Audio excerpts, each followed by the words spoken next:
What's up, everybody? Thanks for tuning in to the second episode of the Between Sets Powerlifting podcast. Unfortunately, we were not a one-hit wonder. We're back to talk about the World Powerlifting Championships that are happening. They're starting this Sunday. So, what we're going to do is we're going to go through each of the weight classes and talk about the competitors who are going to have a shot for the podium and give our input on who we think is going to podium and also maybe some dark horses and some interesting plot lines that you might want to pay attention to. So yeah, sit back and tune in, and we're going to first start with what is on the line here besides, getting a world title. um it's well known that you want to win worlds so that you can qualify for the Sheffield Powerlifting Championships and go get that bag in Sheffield, England. And so I will let Dev, who has a shot to qualify, kind of go through how you can get to that powerlifting competition. All right. So like Jackie mentioned, you can get to Sheffield from Worlds. This year there is no qualifications for World Games. That was something last year, but that's only every 4 years. So this year, it's the same qualifications as last year for Sheffield. So the first place finisher in each division, each weight class, male and female, as long as they total 95% of the world record, which I believe every winner this year should do that, they get the auto invite. Next is the secondary invite. That is the best second place finisher among all weight classes, one male, one female, who totals the highest percentage of their world record. So it's kind of a confusing way, but it's pretty much how Sheffield grading works. The best second place finisher will get an auto invite. So last year it was Russell Orhe. He lost to Jurens, but his total was, I believe, like just over the world record, and that got him the auto invite. There is a third round of invites that goes out to unrepresented IPF regions, which is a bit confusing. There are six IPF regions: Africa, Asia, Europe, North America, Oceania, and South America. So if throughout the World Championships there isn't a representative from each of these six regions that get to Sheffield, SBD will make sure that there is someone picked from a region that is unrepresented to be there. Not sure Yeah, why, but that's how Kyoto got there one year, as well as Carlos Peterson. uh, That's how they got to Sheffield each of their years, was through the regional representative. yep. So I don't really love that rule. Not sure if that's just to promote powerlifting in different areas of the world, which I think it is, but yeah, it's just me. It's a But that is global a way. sport, you hater. Not Yeah, everything whatever, has to be buddy. USA. Yeah, you're what did Rondell call them on our podcast? Off-brand countries. If you're an off-brand country, that's your fault. And lastly, Coming from someone I'm from the from USA, baby. Fourth round invite is pretty similar to second round invite. If everything is not filled by the third round, they then go down the line of who was the closest to their world record but didn't win their weight class. So kind of filling in the extras. And then there are always four reserved wild cards, two male, two female, that SBD can choose regardless of qualifications. Usually they choose based on world's performances or some sort of international meet performance, but it doesn't have any criteria. They can choose whoever they want. Yeah, I think they'll probably choose Rondell. I honestly hope they do. He deserves it. I bet. Yeah, if I, I had to make a guess. I think that's like the most public, quote unquote, secret that everyone's hoping Rondell ends up in Sheffield through whatever way SBD finds to get him Yep. in. I think it'd be silly not to, but I don't know. I That's mean, if you want SBD. the best lifters in the world to be there, Rondell needs to be there. Yeah. Yeah, but it's like, do you give Rondell a bid over someone like, let's say Ade totals like 890 and he loses to Joey? Like, does he deserve that I more mean, than in theory, Rondell? you'd hope he'd get in from the second or fourth I step. mean, let's say Keenan totals 990 and loses to Anthony. Does he deserve it Yeah. more than Rondell? Probably off like qualifications, but I mean, that's just hearsay. I mean, Uh, like, you kind of got to think about like it depends on like the battles, right? So if there's if they think that there's going to be some battle between the weight classes, then they're more likely going to pick a wild card that would Mhm. enhance that battle. So like that's why oh my God, why am I forgetting her name? The Swedish 63 got a wild card. Alba. Alba. Alba, yes. Sorry. Yeah, it was My a good brain battle. Yeah, are working. Yeah, but like that's one of the reasons why she got chosen. I mean, she's a very talented lifter. She deserved to be there, but also she enhanced that battle, and I think it was really good for the plot line. yeah. Same with That's Ade like, last year after Western yeah, Euros, where he broke the world record. He got the wild card to kind of turn it into a battle of 83s. yeah. And I don't think Rondell is going to enhance any sort of battle. And maybe that's glazing Rondell, but I don't think anyone's really going to be in Rondell range come Sheffield. So I don't Aren't know. you We'll in see his how it weight goes. class? Yeah, I mean, if you look up the best 120s in the world and you filter by bench, guess whose name comes first? Not Rondell. If you do deadlift, guess whose name comes first? Not Rondell. If you do squat, also not Rondell. But if you do total, no one cares. Yeah, no one All cares. right, let's get into the weight classes. Maybe we should do an awkward quick introduction now that we're like however many minutes in. Oh For yeah. people who are just now joining us for the first time, my name's Jackie. I'm a pretty competitive powerlifter and I've been in the sport for like 5 years now, and I train at the same gym as these two fellas. What's your next meet? My next meet, my next meet is actually the Illinois State Championships. Oh, Uh, that's not what I meant. then my next meet is the North American Powerlifting Federation Championships, NAPFs. Uh, to go compete internationally. So that'll be cool. Very nice. I'll go next. I'm Big Dev. I'm also a pretty competitive power lifter. I'll be doing Worlds. I'll be competing in the 120 kg weight class. I'm nominated third on qualifying total, if that matters. Coached by Michael Davis, trained with Jackie and Joey at Circle City. And I currently hold the world record bench press technically. Full power. Let's Full power. specify. Yeah, whatever. I'm Joey Shepard, Joey Bags Donut. Not a very good power lifter.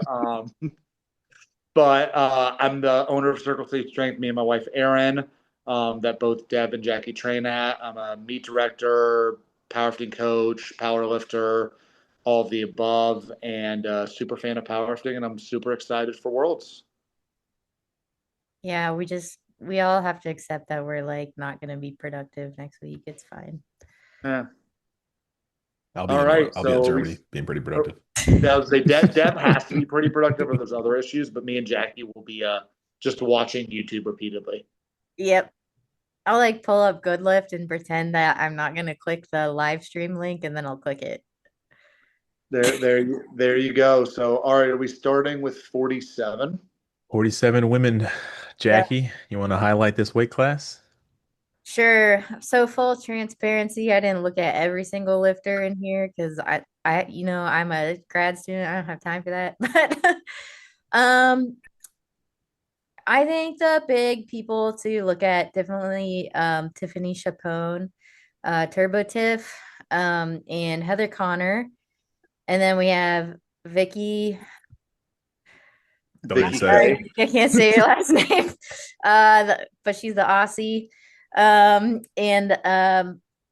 Also, I think that maybe we have Annalisa Mata and Simone Lai, and that's all I scouted for this class. But I think that the big battle is gonna be between Tiffany Chapone and Heather Connor. So Tiff is really well seasoned in the class. She's been a multi-time world champion. And her training is looking amazing. She totaled something crazy in training, well over the world record. And I think she's going to be hard to beat. That being said, Heather Connor's training has picked up really well too. So her squat looks solid, her bench looks solid, but I think her deadlift looks the best that it ever has, ever, in my opinion. Um, so I think that Tiffany is going to have a 6 for 6 subtotal. and then just try to have a big enough deadlift to keep Heather Connor from pulling for that podium finish. But I think either of them could potentially easily break the world record. And I also think that Vicky is looking the strongest she ever has. So something happened last year with Vicky where she bombed out on bench depth in Worlds, which was really confusing because, in my opinion, I thought the depth looked good, but like that whole flight kind of got like totally screwed with bench depth. So I think that if Heather or Tiffany um really like start missing lifts or mess up at all, I think Vicky has the opportunity to come and sneak in for that second place position. But I think that Heather and Tiffany probably have it locked up. Um, so that's like pretty much my analysis for the class. I think that Simone was a bit difficult to scout because she doesn't really post much. But I think that Annalisa also looks like if people start missing lifts as they're fighting for the podium, she could sneak in there to get third. Yeah. Joe, you want to add anything or me to go? Yeah, I mean the biggest. I agree with pretty much everything Jackie said. The biggest question mark is I know Tiff tends to have a fairly decent cut down to 47, and I know Heather walks around almost lighter. I think Heather actually tends to walk around like a kilo under, and Tiff has a decent cut. So there's always that as kind of a variable. Plus Tiff has some situations where she'll go 4 for 6 subtotal wise or end up meet 6 for 9, and a lot of times that has been enough for her. The question is with Heather's training looking well, is that going to be enough, or to Jackie's point, does she need to go 6 for 6 to actually pull away? The other big curiosity is where is Heather's actual top end range in a meet? We talked about in the national preview show her training in the nationals was better than it had in a long time, but with Jess not competing at nationals, we didn't really get to see Heather really push to her top end. She kind of just secured the win in the nomination. So I'd be very curious how much farther Heather can push in the 425 range. I think we may see 440 win it. So I'll just be curious to see who's going there. I am going to go Vicky at third. Um, and I'll just give the caveat that we are three Midwesterners. So if we mispronounce any of these international names, it is not malicious. We just are three people from Indiana. That's what I got. Wait, so you took Vicky in third. Who was your second first? You didn't choose I'm anything. going to, oh yeah, I'm going to go Tiff first, Heather second, Vicky third. Not very American of you. Went by nominations. How lame. Yeah. All right. I'll put in my 2 cents before I pick podium. Joey, good point with Turbo Tiff has to cut. She posted that I think it was a 440 or actually it was 455 gym training total, which like Jackie, you were saying, that's pretty crazy. But she did say she was 49.5 kilos, which it's 2.5 kilos. But when you're 47 kilos, that's like a decent chunk of your weight. So I think there's going to be a decent cut that brings her total back to what we expect in that 430-ish to 440 range. Um, I guess I should give the caveat that I'm still disrespectful, Dev, if you weren't like top three or at least like battling for a podium spot. Didn't really look into you. No offense, but you're welcome to take some. So I will put Vicky in the third slot. She was like a guinea pig with the bench depth. Hopefully she comes back this year and can put up a solid total. But when it comes to Heather and Tiff for the top two, I think it's kind of crazy. I think Tiff is going to have like a 30 to 35 kilo advantage on subtotal. So going into deadlifts, Heather has to outpull her by 30 to 35 kilos. But I think she could do it, honestly. She posted a 205 pull in training recently. It looked pretty dang easy. I know on the IPF stage things are different, but like I could realistically see Heather pulling somewhere in the 210s to 215 range to beat Tiff. And I know Tiff has like potential of like 440, but she has not gone 9 for 9 as far as like open powerlifting can read. I've never seen her go 9 for 9. So I think she has that potential to go 440, but I think she's going to miss a lift. And she doesn't take big jumps because she's 47 kilos. So I think that will only knock her down like 5 kilos. But I think that's enough for Heather to be in range, load up something 10 kilos over her world record. And I think Heather pulls off what I would consider an upset and knocks off Turbo Tiff with her like 4 straight year reign of being a national or being a world champion. So I'm going Heather, Turbo, Tiff, and Vicky in third. I think the one thing we can all agree on is unless something dramatic happens, Heather will have the last pull and the weight that is loaded will be to win the meet. It's just ultimately how insane is that number and can Heather actually pull it? Yeah, I mean, but I think how insane is that number is answered by a smidge over 215, probably.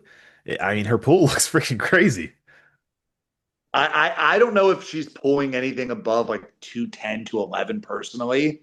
Yeah. I think if it's above 210 to 11, I think Tiffany wins. That's kind of what I'm banking on in my prediction. But I could see Heather second being right around that 200 kilo range to Mm, get her close and then just loading whatever's left. yeah. Jack, you didn't get podium. You want to give your podium? Yeah, I keep playing all these scenarios in my mind.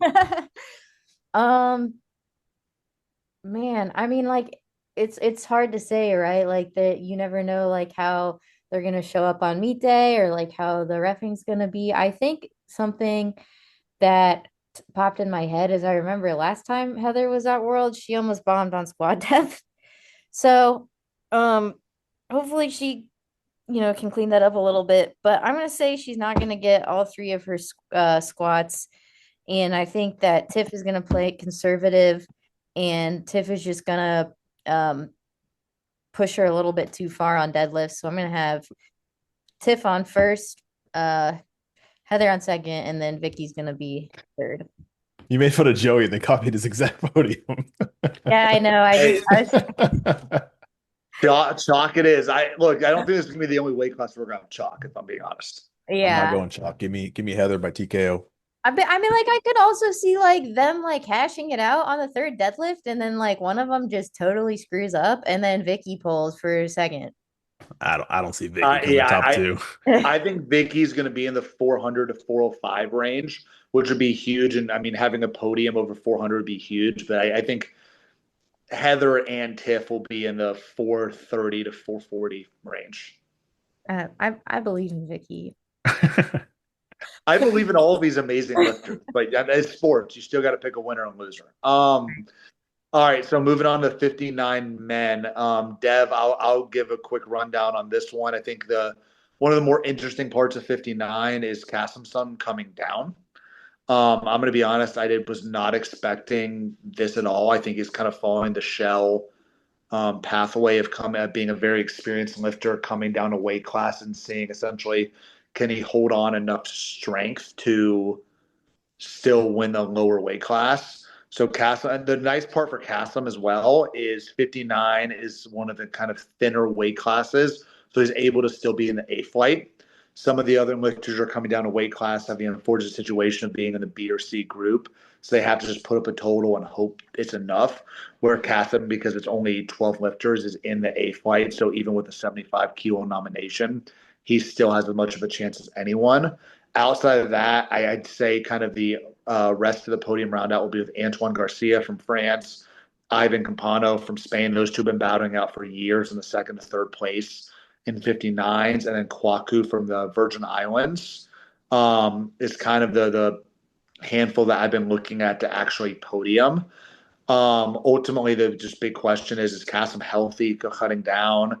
How strong, how much can he keep on? I will say Antoine and Ivan have both put up some pretty significant training numbers. Antoine squatted 230 recently. And Ivan, I think, put up something like the 620, 630 range in a training total. So they've both been having some really good training. I do know Antoine competed semi recently and went 1 for 3 on pulls. I don't know if there was a backstory on that or if it was just training on Dallas wasn't going well on a tune-up meet.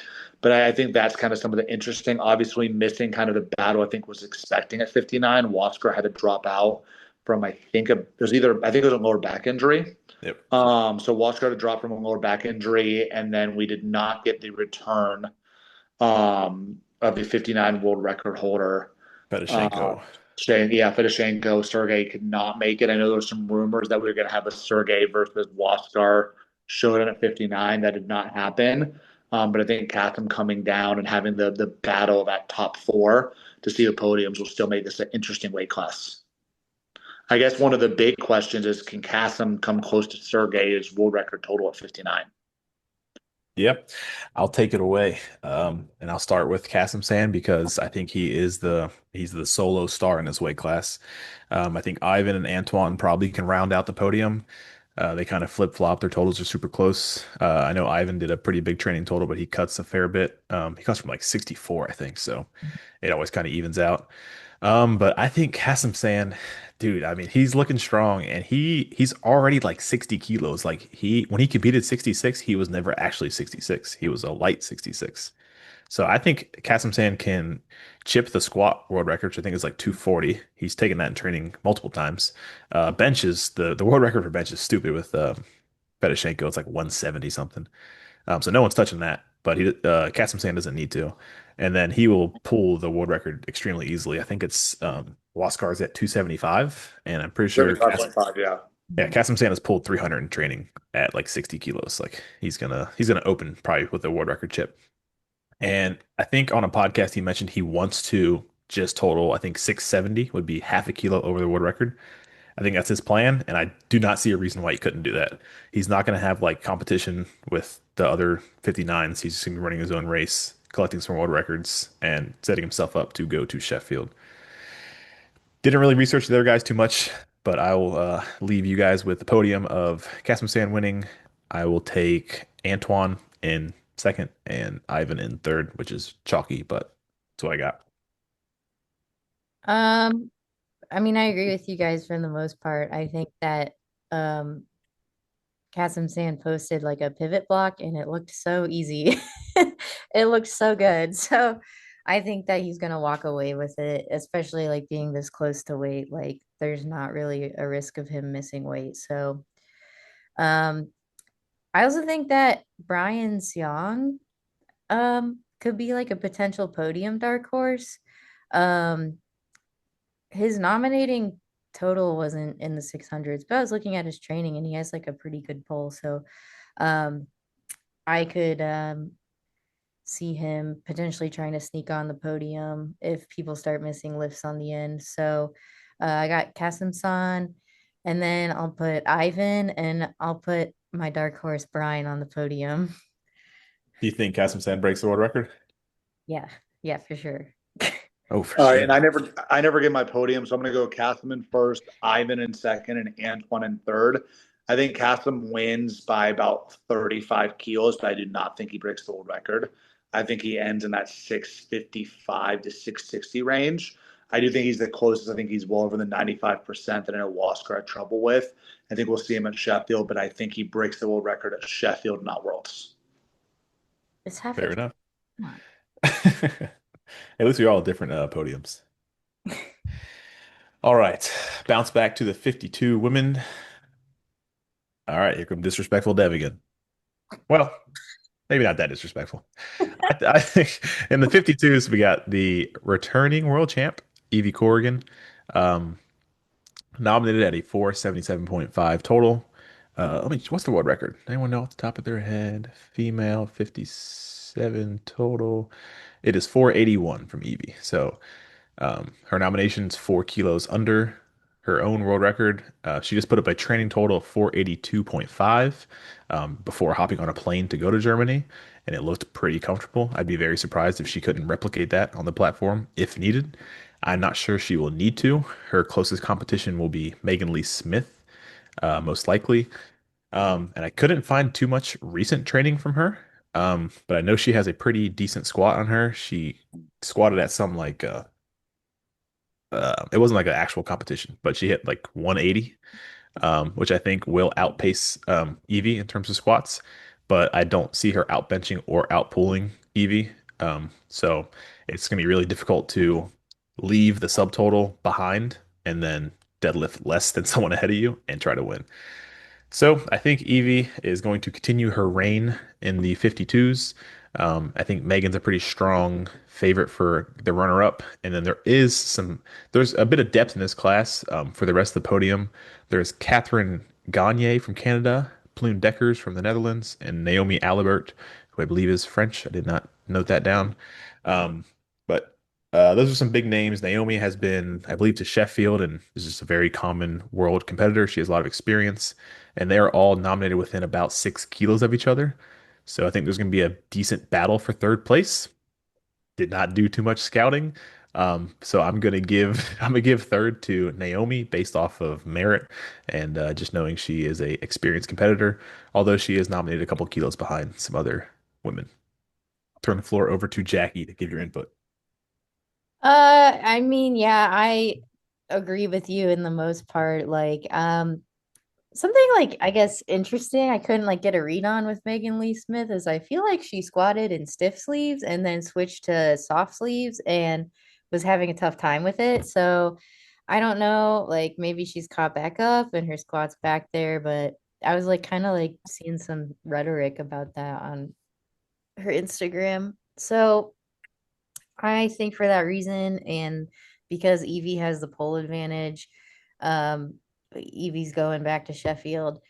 And yeah, and we have like a lot of seasoned lifters in the class, like Plune Deckers and Noemi Alibert have been in the game for a long time. Like since I started powerlifting, they've been on the world platform. So um I think that first and second place are pretty locked up with Evie and Megan Lee Smith.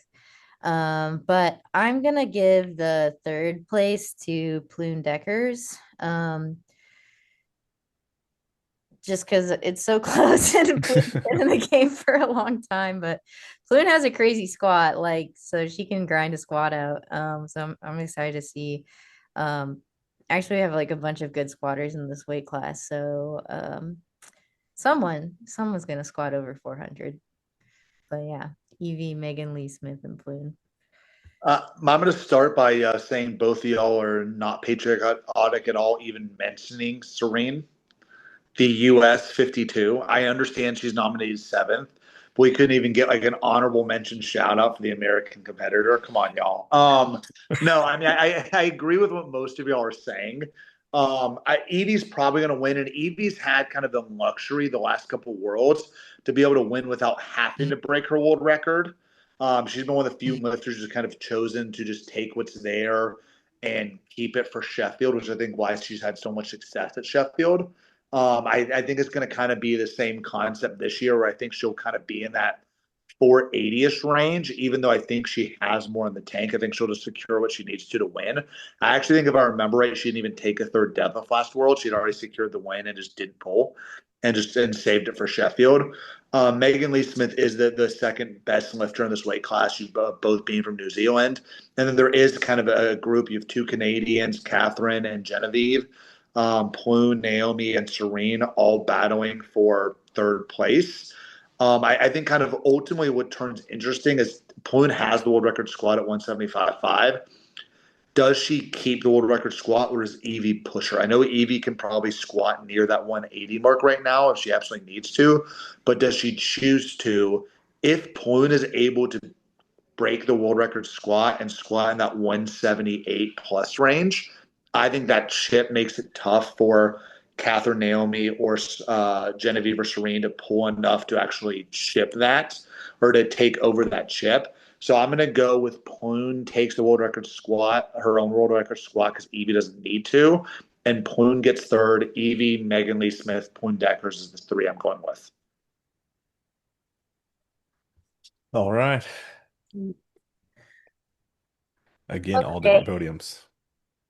So 66, right? Yep, Counts into 66. 66. All right. Well, like not to be like mean, but I think it's pretty obvious that Shell, given that he makes weight, which I think he did have a hard time at Sheffield making weight, but maybe since, he's already pretty much there, it'll be easier this time. But this is Shell's win. And we have the newcomer Avery Jackson from the United States. So if you didn't watch the US Nationals, honestly, this was kind of like my favorite upset of the whole meet. But Avery Jackson, his first powerlifting American Nationals, comes and just outpulls I'm really bad with names today. Jonathan Garcia. Jonathan Garcia. Garcia. To take that world spot. And I don't think that many people saw it coming. So he's in second. And then we have Jimenez Santos and Sataki Yuseki. No shot. That was correct, but I'm so sorry. Three After three them, bruisers. yeah. After that, I mean, there's really like a pretty decent drop off in the weight class. So I think those four are the big ones to look at. But Shell's got it in the bag, and I think Avery has it in second place. He has a solid lead. So I think that the battle really is just going to be for third place. Um, yes, that's what I got. just go ahead and pick your third then before you pass it on.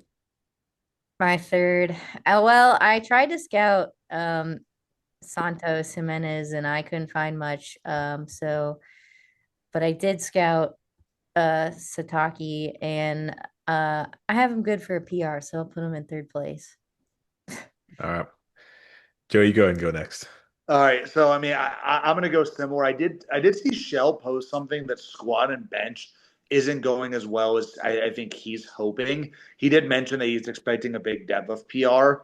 Again, I don't think it's going to be that close. I think Shell's going to win. I just don't know if we're going to see him push towards 800 like some people have projected.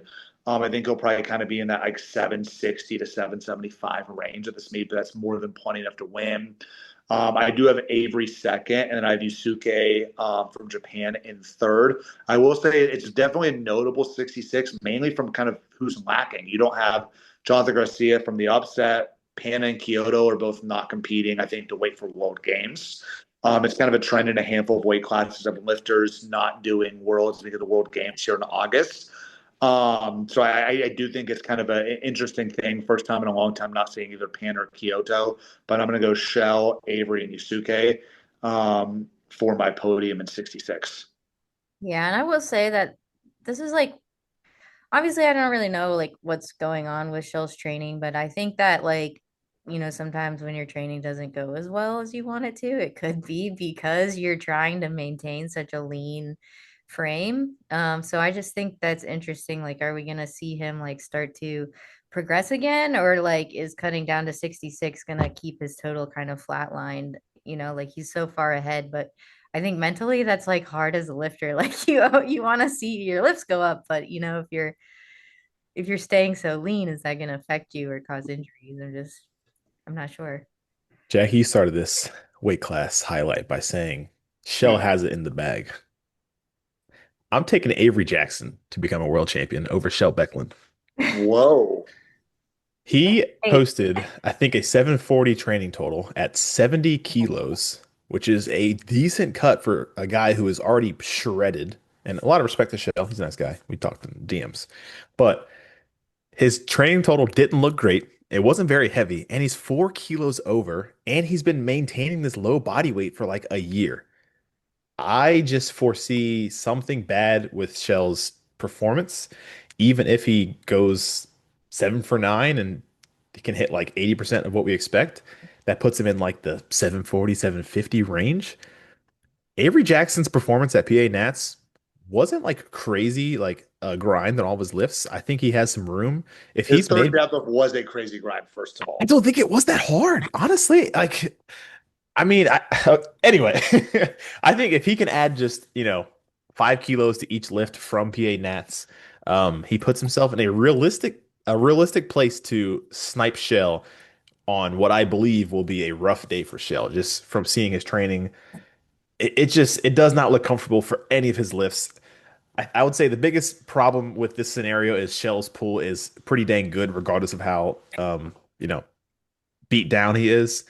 But I can see the future, and we're gonna see Avery Jackson go from a unknown person to upsetting Jonathan Garcia to upsetting Shell Becklin and going to Sheffield. Wait, I don't know if he'll go to Sheffield based on the 95% requirement. Does anyone know what that is off the top of their head? engineer, you can do the math. 95% of 770. I don't think it's that much. I think he can probably get that actually. It So would be 731.5. yeah, So he's Oh, not beating Shell with less than that. Yeah. All right. So give me Avery Jackson to upset Shell and go to Sheffield. Shell wow. will fall to second place, and I will take what's his name? I'll take Santos Jimenez to round off the podium. I'll lose my mind if that happens. yeah, that's the hot take of the day. And look, from doing Big, drug tested big American Avery Pro, Jackson fan. within if he can go in 18 months from drug tested American Pro to being a world champion, that would be it. Actually, less than 12 months. That'd be a Let's what? just say I've never seen Shell Becklin skiing down a mountain shirtless like I have Avery Jackson. So my money's Hey, on him.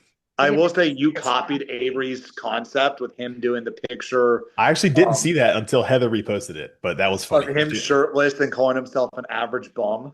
It's so funny how like quickly Avery became just like a fan favorite. Just like funny dude, super strong. He's like freaking shredded too. He's just snowing down mountains shirtless. I'm like, that dude's chill. Yeah, yeah. I'm a big Avery Jackson fan. I don't think he has enough to beat Shell, but I hope you're. That'd be very entertaining if you're right, Dev. All right, moving on to 57. this will be Um, this is a weight class. This is a weight class Actually, confirmed. this actually may be the most interesting. This and 69 are probably the two most interesting female weight classes of the meet. We have a lot of what are you new talking faces here. about? 63 too. Like, come on. Ah. All right, Anyway, we'll get to it. So you have John Jacob, obviously multi-time world champion, Sheffield. You have Sarah Naldi coming down from 63 to 57. You have Joy Amani back at 57, coming back down from 63. Bobby Butters, Sub Powell, and then Natalie Richards coming back from injury. So you have six women who I think all six have the chance to go over 500 kilos. Yeah, it's going to be interesting. Some of the big question marks is Sarah Naldi, how much can she keep her strength from the cut? I've seen some of her training. Her training looks really, really good. Jaw Jacob had a rough Sheffield, but her training looks unbelievably good and seems very motivated. Joy Namani obviously has the massive pull. Bobby has the massive subtotal, and Natalie has started looking healthier. I know Natalie had a pretty rough injury, had a dropout of last Sheffield, or last Worlds, and I wasn't able to do last Sheffield. She looked decent at that U.S. Nationals, but definitely didn't look unbelievably back yet. So the question mark is can she be really in the 520 range? Because I think 520 is going to be what is needed minimum to win. That ultimately turns into the question mark. But should I go straight to podium or should I let y'all give comments first? yeah, let us tune in first. You look like you Okay. want to say something, Jackie. Yeah, so I'm gonna say that I think it's gonna be hard to beat Sarah Naldi. I think she's the clear favorite right now. But I also think that Joy Namani is going to walk away with the deadlift world record. So she pulled 231 at British Nationals. And I think the world record is Jad's 231.5. So I think she's going to chip it and pull 232, which I think she can do because she's a beast. Um, but yeah, this is a tough one because second place and third place, it really could be anyone. Um, And so I think we're going to have a lot of interesting battles when it comes down to the deadlift. Let me chime in before you give any predictions. Real quick, Joey, did you say you saw like some good training from Jod? I didn't really see much of recent training. She posted something, I think it was a couple weeks ago, kind of just talking about how like she was ready like for action. Like it was just more essentially more of like a hype post of like she's ready to go. And I don't think she'd be posting. Like I know she tends to post based on how she's feeling. Like I've seen previously her posting like, "Hey, I'm in a rough mental spot. Hopefully, just able to get through this." I think she's going to be back near her top form. I agree with Jackie that Sarah's the favorite, but I do think Jod is going to be near top form, and I would not be surprised to see Jod in the 510 to 517 range. Okay, that's fair. I didn't see much of her training, so I didn't really think she was back yet. But if she is, obviously she's a big contender. I think one thing we got to point out is Sarah Naldi. I agree with Jackie. I think she's probably the favorite here. She tripled 195. It was some time ago now, but I think the world record's like 190 or 180 somewhere in The there. world record for squat is 188. Yeah. Oh, it's Jod's. Okay, 188.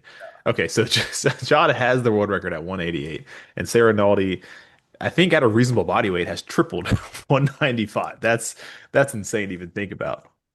So I think with Sarah's squat and bench being, I think squat way ahead of the pack, bench probably moderately within the pack. She's going to be pretty far ahead on subtotal and has a pretty respectable deadlift. So I don't really see anyone loading up to even try to beat her. I think she's going to win this one pretty handily unless Jod is much healthier than I expect. Um, and then Natalie, like you said, Joey, I don't think she's fully back to healthy, but like pretty close. So I think it'll be exciting to see her back to, potentially her best again. So I think she paces pretty well and maybe even paces ahead of Sarah. Um, I think Sarah historically has a heavier deadlift than Natalie. If not, they're very close. So I see um, Natalie either swinging and missing at Sarah for first, or Sarah outpulling Natalie for first. But I think those two are my favorites. So I'm gonna go Sarah Naldi winning this, Natalie coming in second. And then I think I just don't see Jad being as healthy as you guys think she is. So I'm putting Joy actually into third.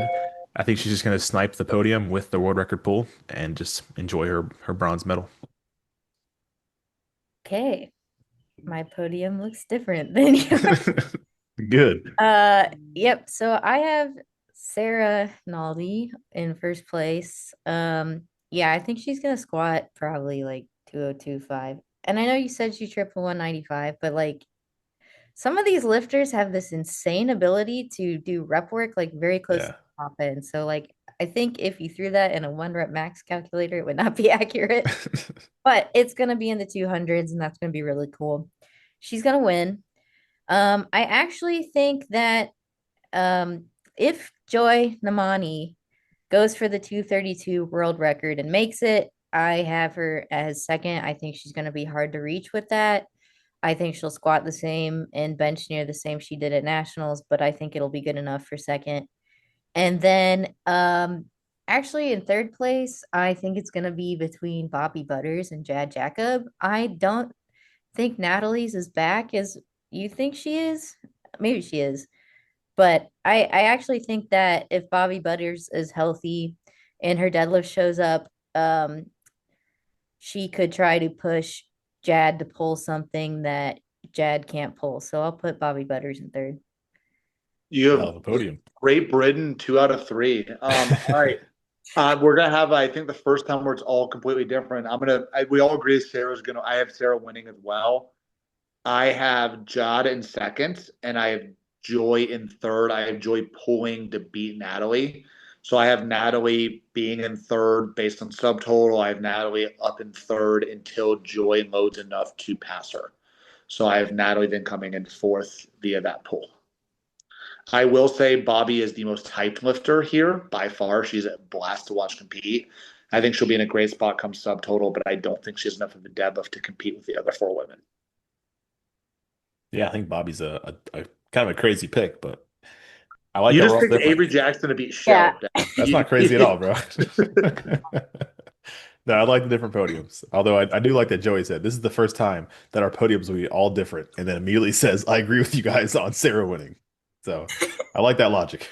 Look, I think all this will be an right. exciting class, though. All right, Yeah, I agree. I still, yeah, it's one of my more exciting female classes. All all right, right. so 74 men, Dev. Disrespectful Dev, probably on the most disrespectful weight class. I Dev's think gonna this say is. perk, and I don't care about anyone I else. mean, I don't want to say that, but like, this is the weight class where it's like nobody else matters. It's a perk show. I mean, his nomination is 840. The next guy is 60 kilos, bro. And you're a 74 kilo guy. You're not adding 60 kilos to your total in 3 years. I mean, Perk is just continuing his dominance. I literally had nothing written down for this weight class other than Perk wins.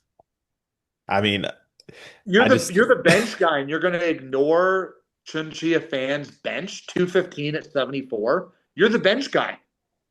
I've seen better. No, I mean, I didn't research. I have their names written down for the nominations, but I did not look into it. I don't find it enjoyable to You don't find a research. 215 bench at 74 enjoyable? No, that's cool, but like go to Bench Worlds and set a bench only world record. No one cares about that. In terms of a I'm going to competitive say the same world, thing about you when we get to 120. All right, all right. well, it's insane to say, bro. All right. All right. Well, I'll hand the mic over to you guys, but I'm gonna choose Perk, and then I guess just for consistency, I'll go with a podium. I'll say Chun. Is it Chun Chia? Chun Chia? We're Big doing our bench guy. best. I'll put some respect on Big Bench man. Have him come in second, and then I'll put Joshua Wright, a small upset to get podium in third. Yeah, one of you guys are welcome to do better than what I did, but Yeah, and I don't have a ton to add. I'm just going to be less disrespectful. I do think Chun Chia has a good chance to break his own bench record, which I think will be plenty enough to get him a second place. I do. The biggest question with Perk is, does Perk get close to still what he hasn't done again, which is that USAPL Raw Nats total of like 851 or eight? I think it was 861. 851. It was 851. I mean, he's done 843. I don't think he had the Sheffield everyone was expecting originally. I think that's the big curiosity. Obviously, he has the huge squat. I think his pull kind of underperformed the last couple meets, so we'll see if it's back. I know he's been doing a lot of conventional, but I actually do have the exact same podium as Dev, just in a less disrespectful way. I have Perk, Chunji a fan, and then Joshua Wright sneaking out Clinton Lee just because of a bigger pull. I think Clinton will be ahead pretty moderately on squat, but I think between bench and pull, I think Josh was able to pull into third. Yeah, I think my number scouting for Perk is kind of cooked. So, but I'll say yes, he can do the 851. But like again, whether or not he wants to, like some lifters are very like adamant about like not protecting records. Like I know Carlina's like, I will never do that. Like I'm gonna like break the world record, like I don't care. Um, but like again, like if you wanna win Sheffield, it behooves you to not do that. But I mean, Perk did it. Perk had the opportunity to hold the record last year and didn't. He went and broke out. He went and pulled his third and broke the record. So I mean, historically, Perk's gonna do what Perk does. Yeah, I think it's a good point you brought up is does Perk break his own world record? It adds a little adds a little bit to this class.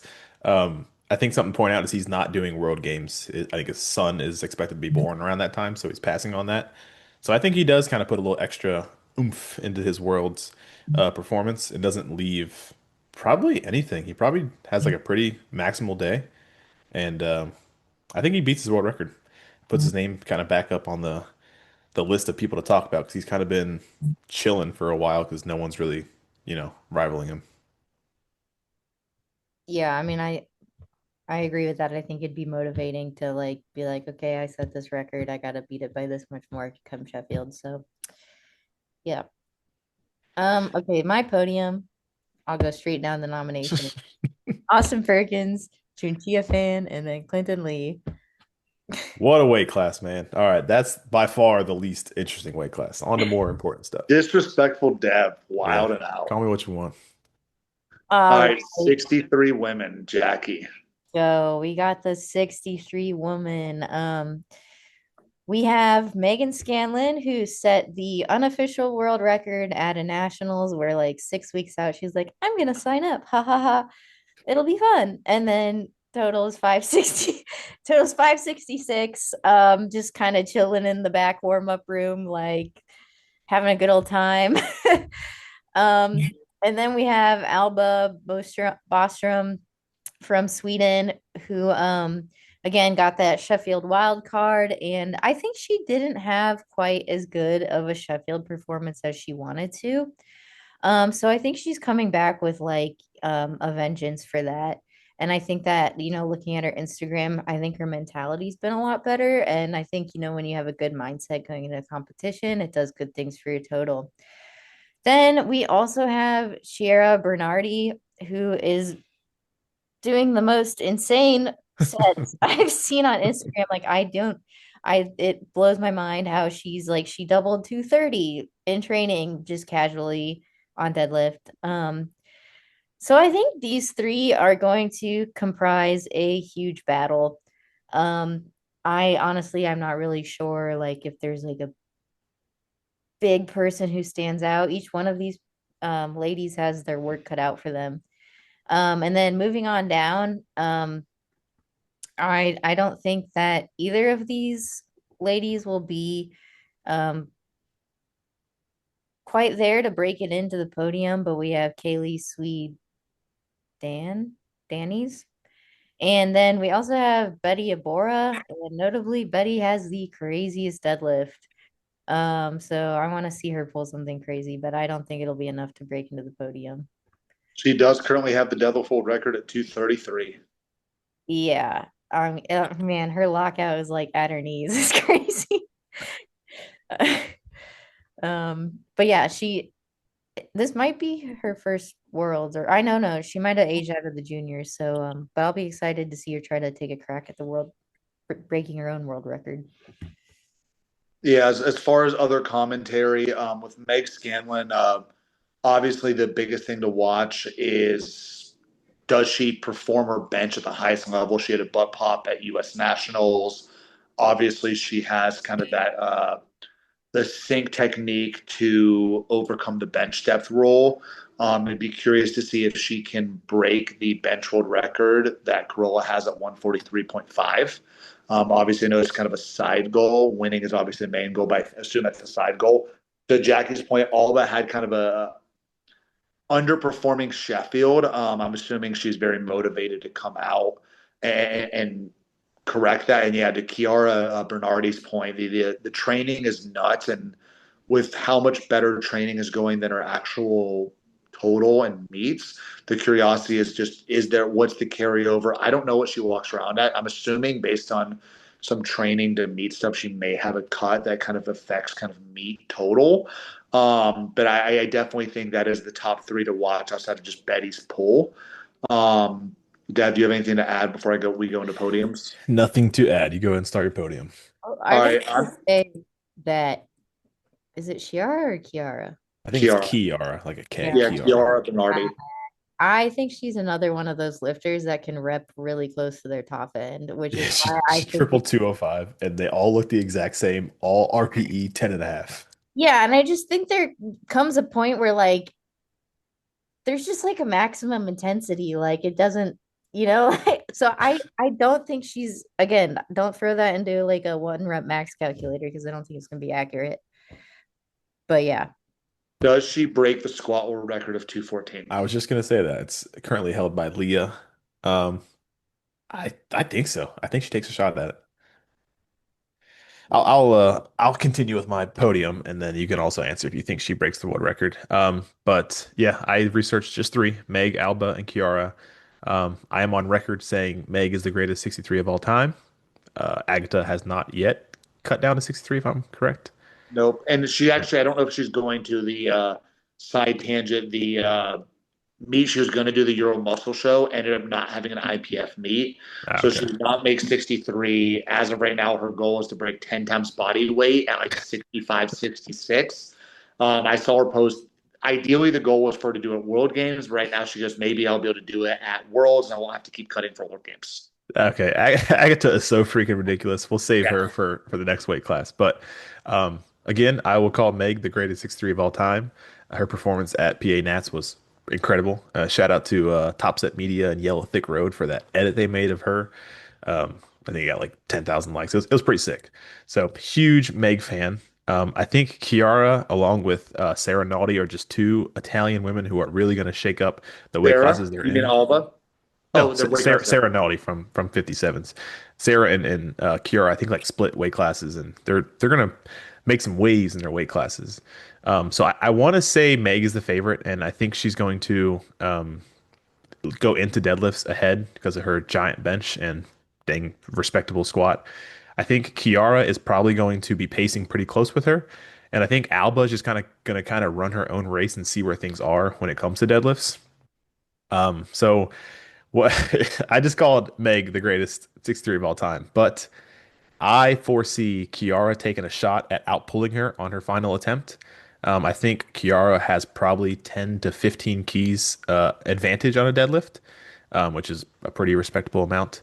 Um, and I think she takes a shot at it. And obviously, it's going to be, kind of not a Hail Mary, but a 50-50 shot at becoming a world champ or losing 15 keys on your total. I'm just going to go ahead and say she gets it. I'm really unsure. I don't want to pick against Meg, but Kiara's training looks pretty crazy. And she shows up pretty well on world stages. So I'll take the upset of Kiara, and then Meg will fall to second. And I will say Alba takes a shot at skipping over Meg and beating Kiara for the title and misses it and falls to third. Here's what I think is gonna happen. Um, and I'm going now so that I can choose Meg as the winner. Um, I'm sorry, Meg. um, I think that Meg's gonna win because Meg is a great competitor. So what she's gonna do, she's gonna play it safe on the subtotal. Now, she might or might not go for the bench world record. I think that's how her squat goes. I think she could squat, somewhere in the, I don't know, 205 range, but she's not gonna like do anything stupid on the subtotal. And then what's gonna happen is she's gonna force Kiara to pull something that Kiara can't do. So Kiara's gonna load a deadlift to beat Meg. She's gonna see what Meg pulls, and she's gonna have to go above it. I think Kiara's gonna miss, and it'll put Alba in second. So I got Meg, Alba, Kiara. Well, Jackie, I'm really upset that you jumped in front of me on that one because I have the exact same podium. And now I look like a copycat, even though I do have a Word document from 145 today that shows Meg That's Alba why I Kiara. sneaked in first before you. Jackie's like, I just have a feeling me and Joey are on the same page. I have to say, I think Kiara's training looks insane, but I do think Alba is going to be very focused on kind of re-upping from her Sheffield performance, and I do have Meg, Alba, and Kiara. The only really disagreement I have for Jackie is I think Meg needs to break the world bench record and needs that chip to win. So I'm going to say she breaks the world bench world record and it goes Meg, Alba, Kiara. Before we move on, I just did some subtotal math, and I got to put a little more respect on Meg. Meg has to slip up for I think Kiara to be in a range to outpull her. So I'll keep my prediction and say Kiara, does the heroic upset, but Meg's gonna have to slip up for that. So I'll put a little more respect on Meg's name. Sorry, Meg. And let's hope none of that weird bench shenanigans goes on because all three of them would be screwed. Yeah, Yeah. if any bench shenanigans like happened to sub junior PAH nationals, then Oh gosh. the podium may stay the exact same with much lower totals than we're talking about. Yeah. So we'll see. We'll see. That's All always right. like you never know what's gonna happen with the jury. Nope. And yeah, I mean, there's been years where the IPF jury has just decided to overturn every 2-1 lift. So it really just depends on the mood of the day. Yeah, All now right. that I said that, if I ever make it to Worlds, all my lifts are getting overturned. You're cooked, pal. I'm Yeah, good. I actually had a referee who's going to be at Worlds DM me and talk about like doing some sort of like interview style stuff before I compete. And I'm like, is this like coercion or what's the word? Coercion? Oh I don't yeah. know. Feels illegal. Anyway, maybe cut that out. Just kidding. Joey, take us away to the next weight class. All right. 83s. I think there is a very heavy favorite and then a huge group of lifters behind that. I think Joe Bornstein has to be the favorite after 900 kilos at Open Nats. And before she takes it, yes, Jackie called it. He was going to go 900 kilos on a second pull. I didn't know that that was going to be possible. To be fair, I still think the 377 second deadlift was very, very bold, seeing it was not an easy pull. And if he would have missed, Taylor would have probably been able to win. So I do think that was an insanely risky pull. It ended up working out. The biggest question is being his first Worlds, is Joe a little bit more calculate attempt selection, or does he take the big swings for a huge total? I still think he's the huge favorite. After that, you have Ade and Jurens, both from Great Britain. Both were at Sheffield. Jurens obviously was the reigning world champion, beating Russ last year. Ade had the world record temporarily going into Sheffield. And then you have Timothy Monagatti coming back up from 74, adding a ton of kilos. Honestly, kind of surprised he stayed up. I think he would have been the favorite for second at 74 had he stayed. Now he's neck deep in a battle. Then you also have Ina with the enormous deadlift, with the crazy decision he's made in the past to skip his second deadlift to just load whatever he wants to load. And there's always a chance he pulls something insane. And then Carl Johannesson bumping up from 74 was actually the last person to beat Atwood at 74, before now bumping up to 83. I don't know that he's going to have enough juice being newer to 83, but I do think he's an honorable mention there. Anything to add in the 83s? I will say that Joe's last week didn't look as good as I expected it to. Now, granted, it was still like 860 something, which is insane. So like, but I think he like was like sick or something. Mhm. Lost Like the slightly sick, yeah. um so yeah, I don't know, like maybe he'll peak well, but that's always something that could happen. Like if he didn't peak well and someone had like a unicorn meet, there is a very minute potential for an upset. Um, but man, I think that it's Ade, right? Yeah. Yeah, they. Man, his training looks so good. He's looking really strong. Like he's, repping weights that were like his nomination. Um, for example, like bench, he doubled 190, but his nominated bench is like 192. So I think he's looking pretty strong. But then on the other hand, like someone like Tim and Carl have room to grow in the weight class because they came up from a weight class. So I always think that you can't count that out when you're looking at placing. Like someone being able to eat into a meat, keep growing into the weight class has the potential to add a lot of kilos to their total. I don't have too much more to add. I think one thing that is sort of interesting that's not relevant to placement, I think this will be the first Worlds in a couple years where Enna is not going to load something absolutely ridiculous for his third attempt. I think if the past couple years he's loaded, I think a max 405, and that was definitely a bit optimistic. But he always breaks the floor, and it's like, you have to watch it. I think this time around, he's going to see if he wants to load for the win.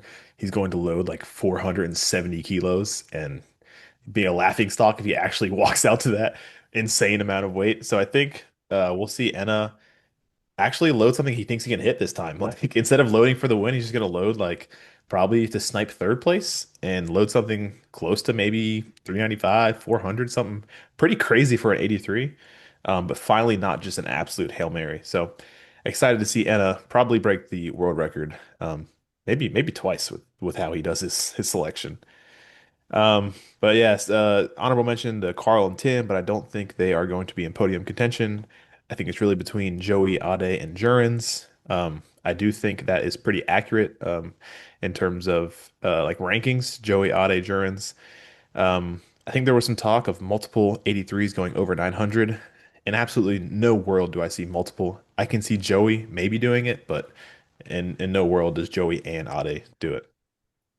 In terms of my picks, Jurgens is not posting a ton of his lifts, and he's usually pretty submaximal in training. So I think he will have a nice bump in his total. I'm not sure he gets to the 870 world record. It's currently still there by Russ, but I'm sure he's dang close to that. I think Joey and Ade can and probably will go over that world record. Um, but I see Joey coming out or going into deadlifts probably at a minimum 10 kilos ahead of Ade. And I do not see Ade outpulling Joe by more than 10 kilos. I don't think Um, Ade outpulls Joe at all. yeah, that's what I'm saying. I mean, so Ade did load 380.5 at Sheffield to try to snipe Russ out of second place, I think, or something like, or just to the Battle 83s. And I mean, it flew up, but he lost balance. So there's a chance he has like 385, maybe 390, something kind of crazy.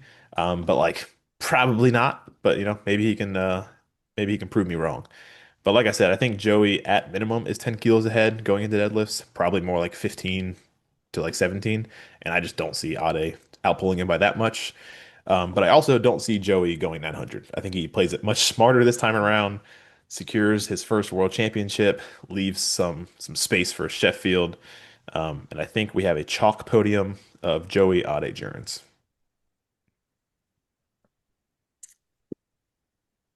All right, so podium wise, the one other thing to kind of remember is Joe Bornstein just last year trying to take the big swings for total did get hurt at junior nationals last year, missing the opportunity to go to junior worlds. So I do think that's just kind of something to watch with Joe Bornstein is he smart enough to make healthy decisions and put up what he needs to.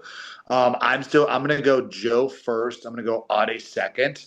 I did see Jurens post something I think today or yesterday saying 852 is not a meet platform total. It's a training total with backdowns afterwards. So I think he's highly motivated. I actually think what you talked about, Dev, as an option is going to happen, though.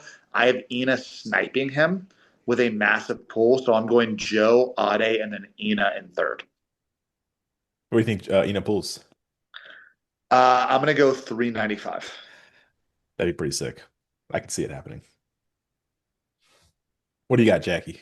Oh man, should I be the hater? All right. Mix it up. I'm gonna go with here's what I think will happen. I think since Joe has been sick and lost a ton Okay. of weight, he's You gonna love these full hypotheticals. It's gonna be worse than the Avery shell pick. Come on. I'm gonna go with he doesn't make his smart attempt selections and he leaves some room at the end and I'll have Ade pulling for the win and making it. Like never say never. So we have Ade beating Joe. I love the crazy call. What do you think Ade pulls to beat him? That I do not know. Just he just pulls. Whatever he needs to pull. Um and hey, I'm making some plot lines for this, okay? I like it. And another thing is I don't know, I feel like Tim Monagatti hasn't posted a lot lately, I but he think he's also slightly injured, which kind of uh takes him out of contention. gotcha. Well, in that case, Duran's with the solid third place, but I'm too. So you're going Ade, Joe, Jurens. Yep. That's insane, man. That is nuts. That's gotta be up there with the Shell Avery pick, right? It's still not, Dev. You're not. No, You're not. really? You're not believing it. Come on. All right. It feels wrong, but Dev go through 69s, or should we just give Jackie the opportunity because I know she wants to nerd out about this class. Yeah, yeah, sure, we'll do that because 69s is pretty close to the male 74s in terms of how interesting I think it is. All right. Oh, Wow. Jackie. Okay. All right. Then I will go. Okay. So hopefully you still want to listen to me after my 83 kilogram take. But but all right. We have, of course, the queen, uh, one of the best powerlifters of all time, Agatha Sitko or Shitko is gonna win. And she's gonna win at something Hot take. stupid, like 64, 65 kilos. So we can just, go with that. 650 at 65 would break my brain. Yeah. I also think she's going to smash the world record of 628, that she's set in January. Which is again crazy to think about. And then the rest of the class will be battling for the other two podium positions. So we got Carola Gara, who had to drop out of Sheffield because of a back injury. And so she posted the last squat though, and she like absolutely smoked 225. So if she's, back to full health, I think she tries to break the world record in squat. We also have Celine, who is nominated, maybe a little bit behind those two, but again, a lot of Celine's training, she doesn't do like a whole lot of top end work, but she looks so strong doing her training that she's doing now that I think that she'll breeze past her qualifying total, and honestly be a threat to Corolla, if I'm being honest. And then we have Marte Jenner um, from Norway coming in with the 552 total. Um, Marte's another one of those lifters who can lift really close to their top end all the time. So I'm interested to see what the peak does. But hopefully that'll bring. I think the podium's gonna be over.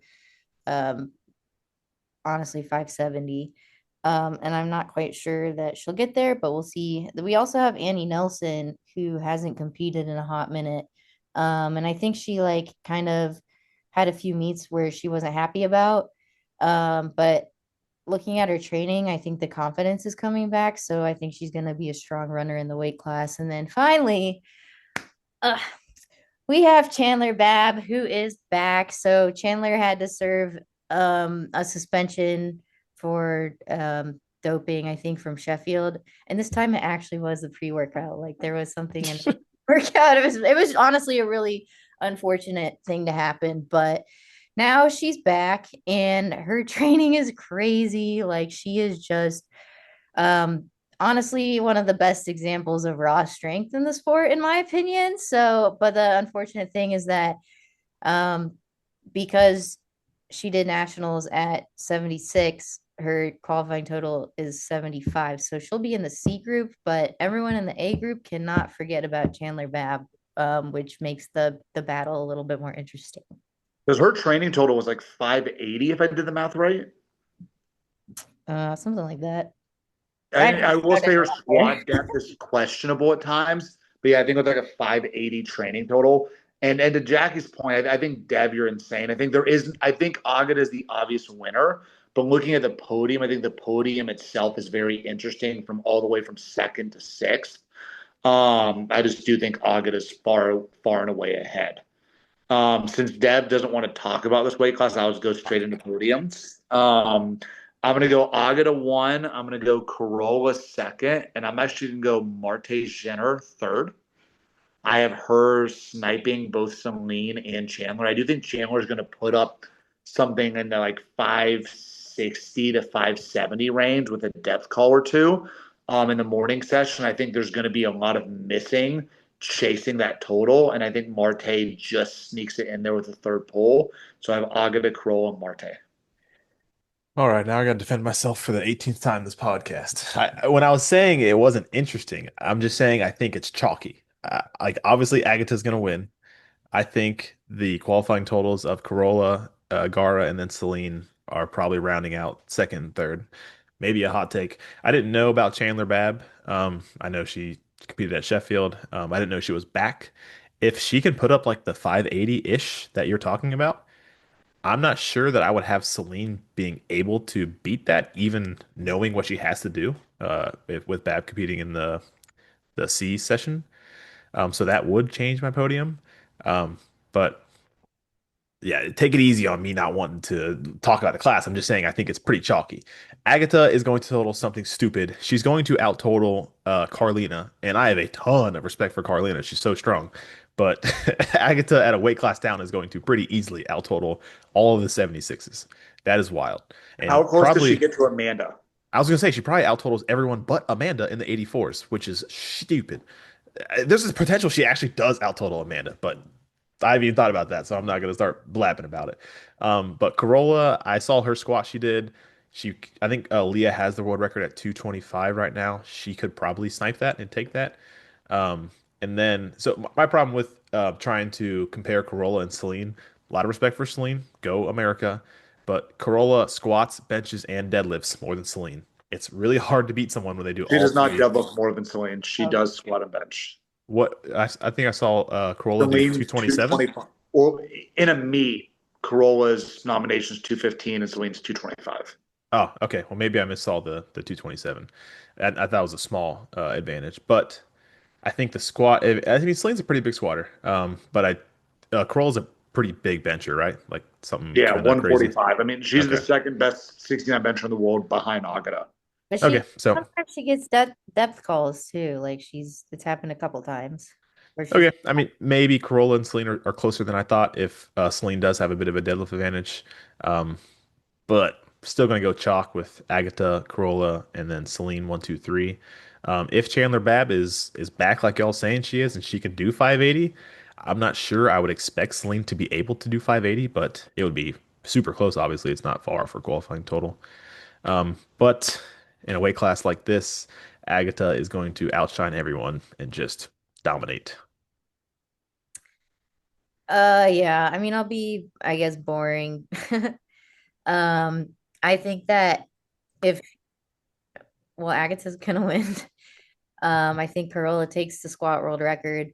But I think it's gonna be hard for anyone to beat Corolla for second place. So I'm gonna say that fourth place is gonna be Chandler Babb, and I think Celine's gonna load what she needs to get on the podium. So Agatha Corolla. All right, all right, Dev. Since we skipped you over, you want to go 93s? Yes, but did you give your podium for 69s?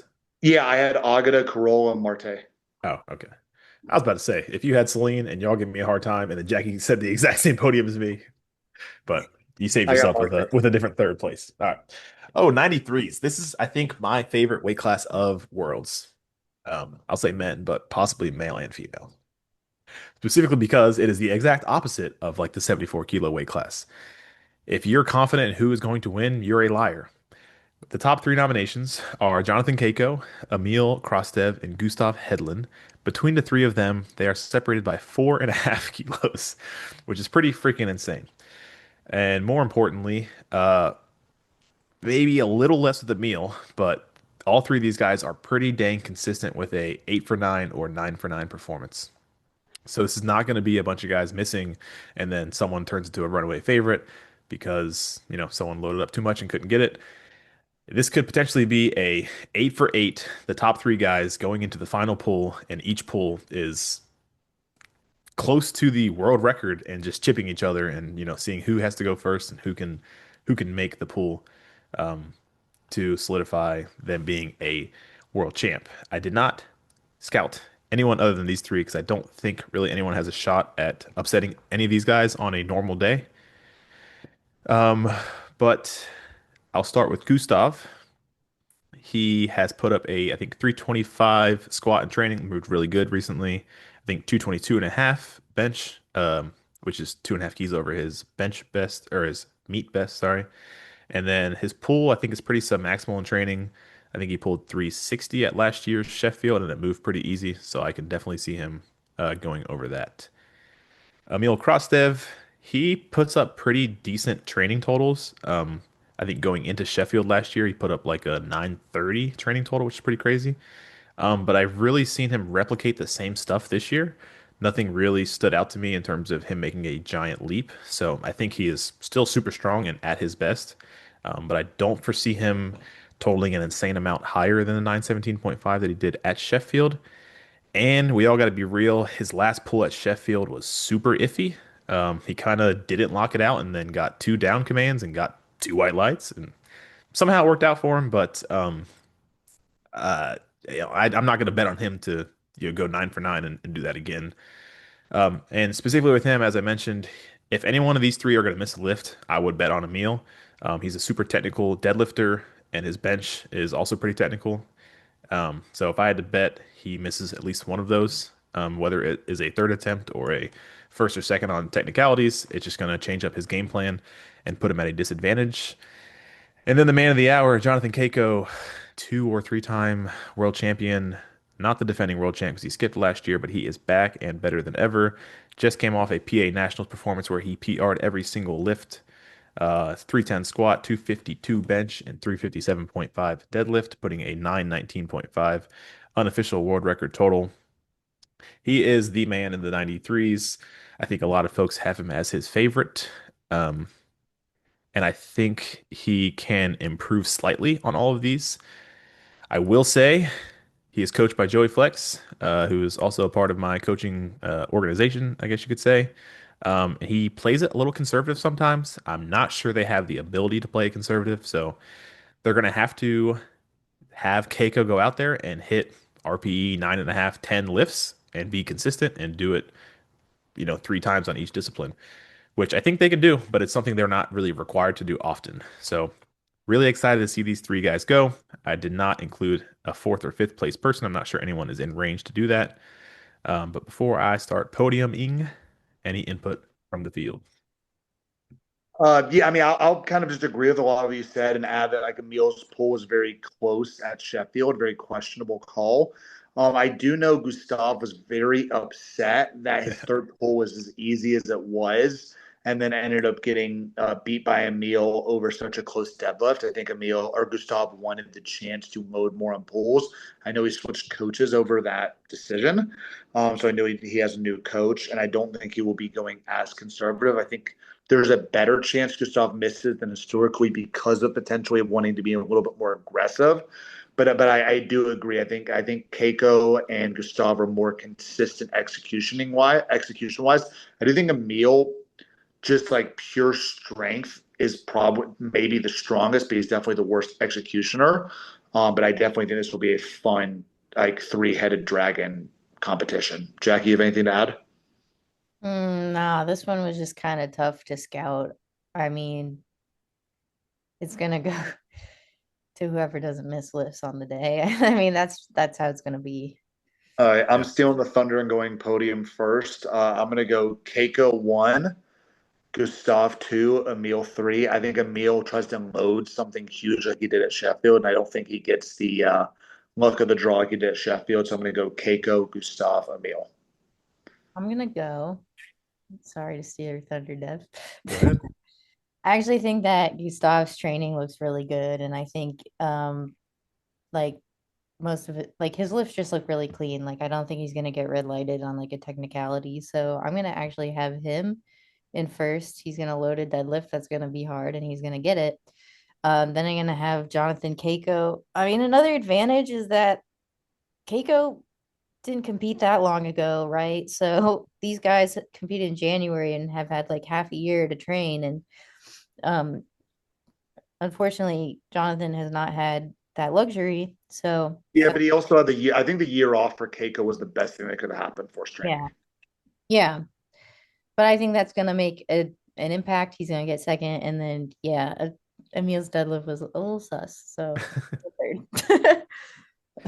All right, I'll round out the podium. But one thing I want to point out that I think is really interesting is this is probably the only weight class where potentially all four world records get taken. And I think the biggest kind of caveat there would be Gustav taking the squat world record. It is currently at 341, and he hit 335 at Sheffield. So if he's made improvements, it's close.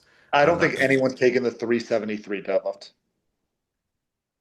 I mean, if they're battling up in the 930s, someone has to pull something kind of crazy, right? I don't think you're seeing any nine. You may see 974 loaded, but I don't think anyone's pulling 974 or 374. 374. Sorry. I can understand that, but I think there's a potential for all four, which is kind of crazy. And I have to say I'm the biggest Jonathan Keiko fan, and I'm also American, and I'm not picking a lot of Americans. I hate to say it, but I don't think Jonathan wins this one.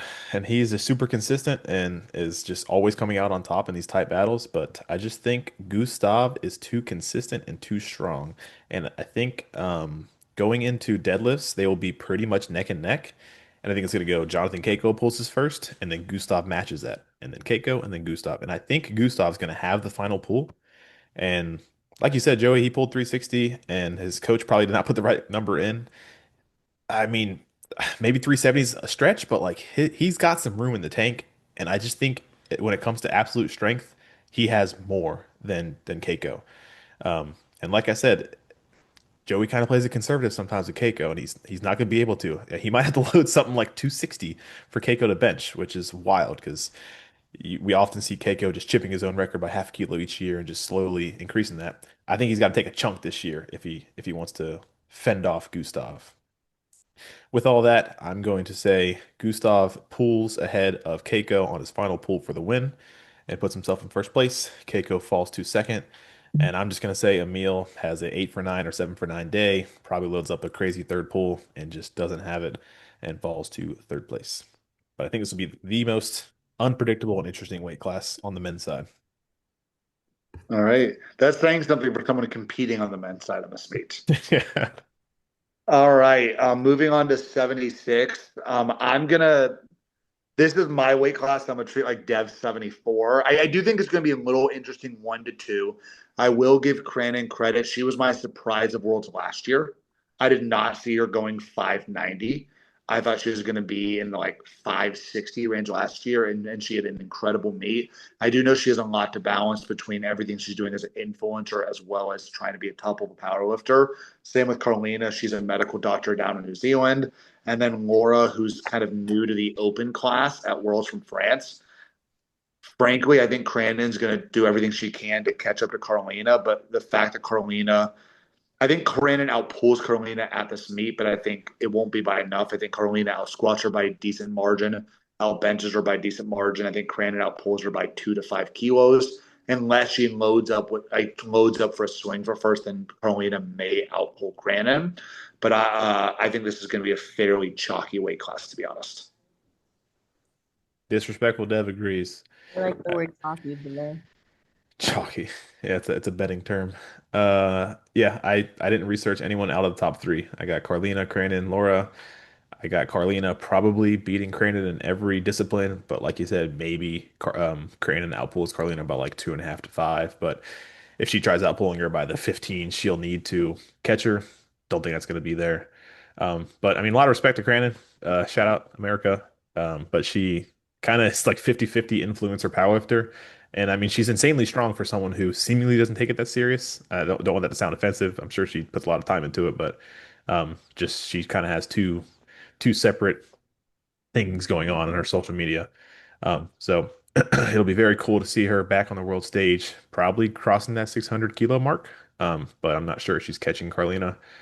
And then they kind of drop off in terms of qualifying total between Crandon and everyone else. So I'll just put the qualifying total of third place Laura exactly there in third place. Um, I mean, yeah, I think that Carlina takes the title. I mean, Carlina's like kind of has like a fire under her ass right now. Like she's like, I want that title back. Like it's mine. Like I want to prove that it's mine. And I think that showed in her training.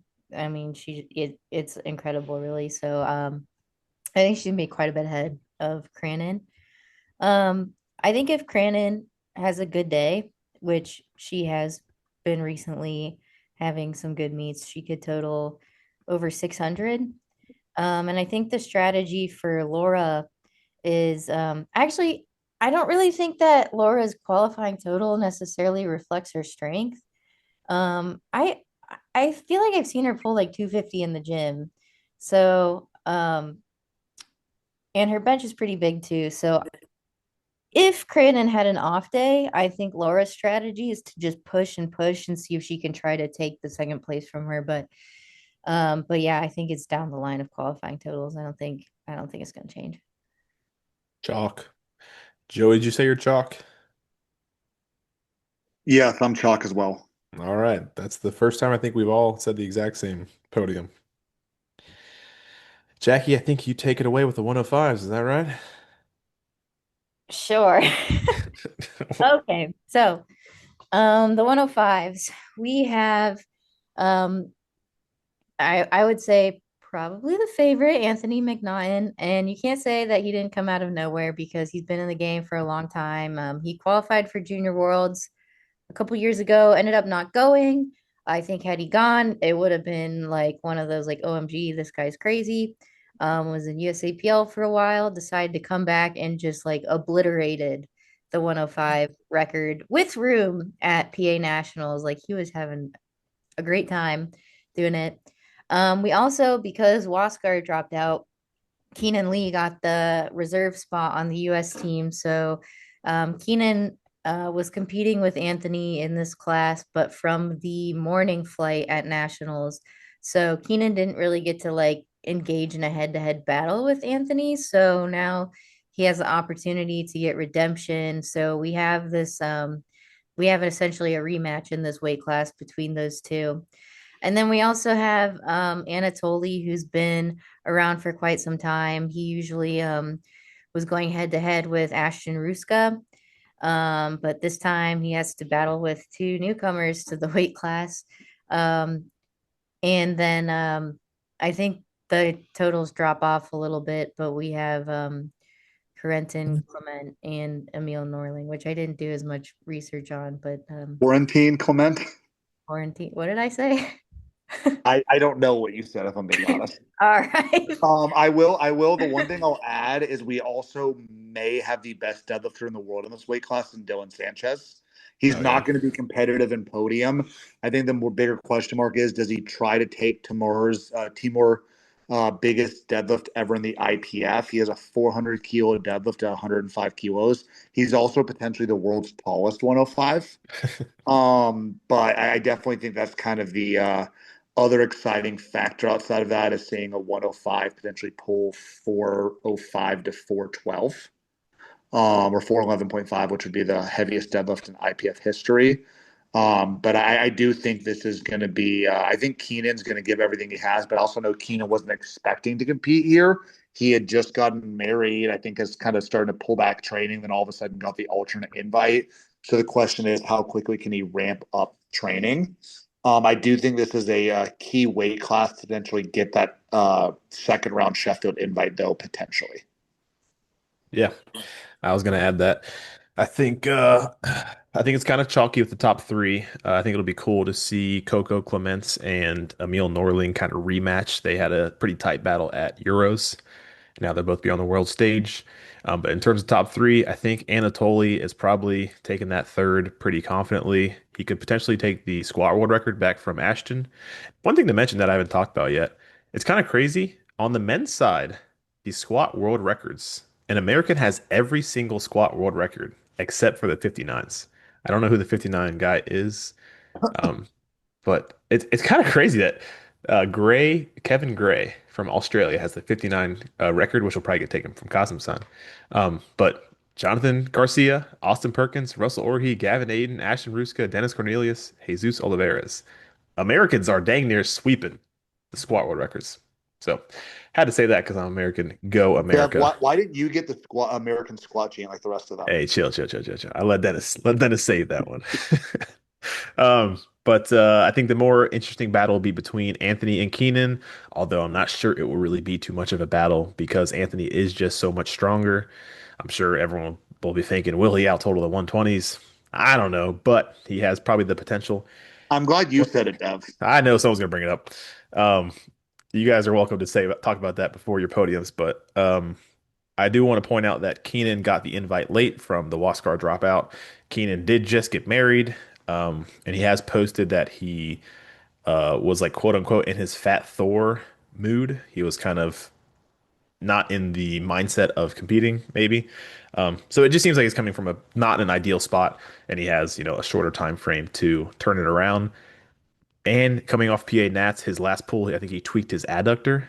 So there's a lot of things going against him to somehow upset Anthony when he was in better shape at PA Nats, it wasn't particularly close. And now he has more negatives kind of affecting his powerlifting training.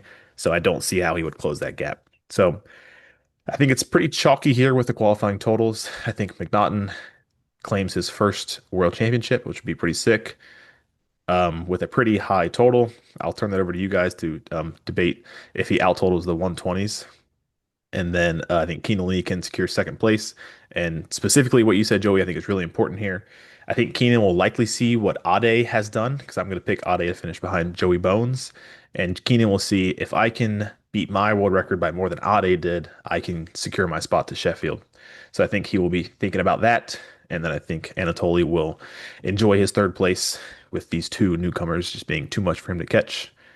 So as I give it back to you guys to pick your podium, I do want to say, or I do want to ask, do you think McNaughton out totals the 120s? And if so, what kind of Sheffield implications do you think that has? Because then the 120 world record will be less than the 105 world record. Yeah, I think he has the possibility to do so. I don't know if he can out total the 120 winner who I have, but I don't think he's going to for the fact that the record is 940. I think he's going to show out, but I honestly could just see him going in the 970 range, which is still enormous, a 30 kilo world record would be nuts. I think he's going to total what he needs to beat Keenan, but I don't think he's going to go out to beat the 120s, even though I think if he was in the 120s, I think he would get second if he was going full out. I mean, I kind of agree with Joey. I just don't think, I mean, I don't really see a reason to. Like, he definitely Mhm. had room, I think, on at his performance at Powerlifting American Nationals. But again, like, why would you do that when you don't really have to? At least that's how I mean, I think about it. I think he should go there, get his world title, go to Sheffield and like not shoot himself in the foot like on the way there, in my opinion. But yeah, I have Anthony winning. Um I'm not so sure that the gap between Keenan and Anatoly will be as big as you think it might be, especially if like he had all this life stuff going on. I think that Anatoly could potentially be right on his heels. So, um, I but he's mean, not too far. Anatoly does have life stuff going on as well, being in a war-torn country. Yeah, yeah, that's true. Yeah, you bring good things up. But Anatoly had, more notice that the world championships were coming. So for that reason, I will put him at second and I'll put Keenan at third. Yeah, I'm going chalk in this weight class. I think what you'll end up seeing total wise is something along the lines of McNaughton 970. Actually, think a total less than PA Nash something it needs to. Keenan around 955, and Anatoly has been right in that 940 range for like 2 or 3 years. And I think you'll maybe see him go 945. I do think you'll have a fun battle for fourth, even though it's kind of not relevant to the podium. But yeah, I'm going chalk. All right. Well, we're gonna hop to the women's 84s, but I'm gonna have one of you guys take this because I have to use the little scouts room. So one of you All take it right. away. I'll be right back. I will take this, and I'm gonna be honest. I think this is a fairly top heavy class. I mean, this is no surprise. Amanda Lawrence has owned this weight class for 5 years now, 4 years, ever since that battle with Danny Mello Yeah. before Danny went down to 69. Really, I think right now what everyone's kind of been holding their breath for is Agata to go up to 84. Instead, she's going down to like 65. So unfortunately, I don't see a battle happening in the near future. I think really Agata going to 84 is the best chance for Amanda to get pressured. Um, I think maybe you'll see Amanda go just under her world record around 640 ish. Um, Zanaya Azariah from Great Britain is a very, very strong lifter. But unfortunately, I just think there is too big of a gap. And then Jess Bittner finally going up to 84. She's actually a Circle State Strength member as well. We all adore Jess, and I'm excited to see her finally bump up to 84. I mean, she has been a shredded 76 for a long time. So seeing her at a weight class, I think fits her a little bit better will be exciting. And then Lucy from Iceland, very, very strong woman. Also did like two powerlifting meets, I think, while pregnant, which was really cool. Yeah. So I think Lucy is another fun lifter to watch. Those are the only four I scouted transparently, but I do think it's going to be very top heavy, and I think they use Jack Hazley's favorite word potentially another chalky weight class from nominations. Yeah, I would agree with that. I'll be interested to see how close Agatha gets to Amanda, but I don't think that Agatha will out total Amanda because Amanda will see exactly what Agatha did and she will make sure that she will do more. Um it'll be like the deadlift situation at Sheffield, like where they loaded the same third and then um yeah, so Amanda's gonna make sure that that does not happen. And another thing to look for in this weight class is Ziana's deadlift is massive. So I think that also Ziana and Amanda are going to be fighting over the deadlift world record potentially.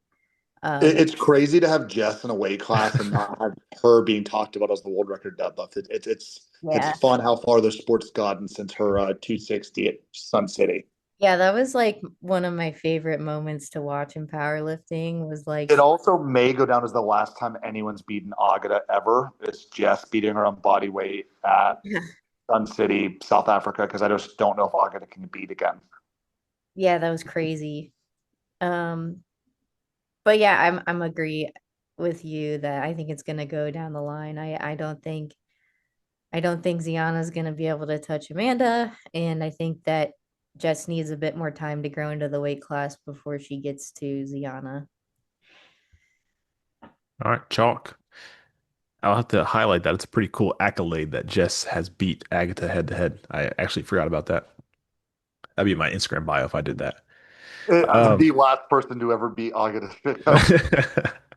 um, I don't have much to add.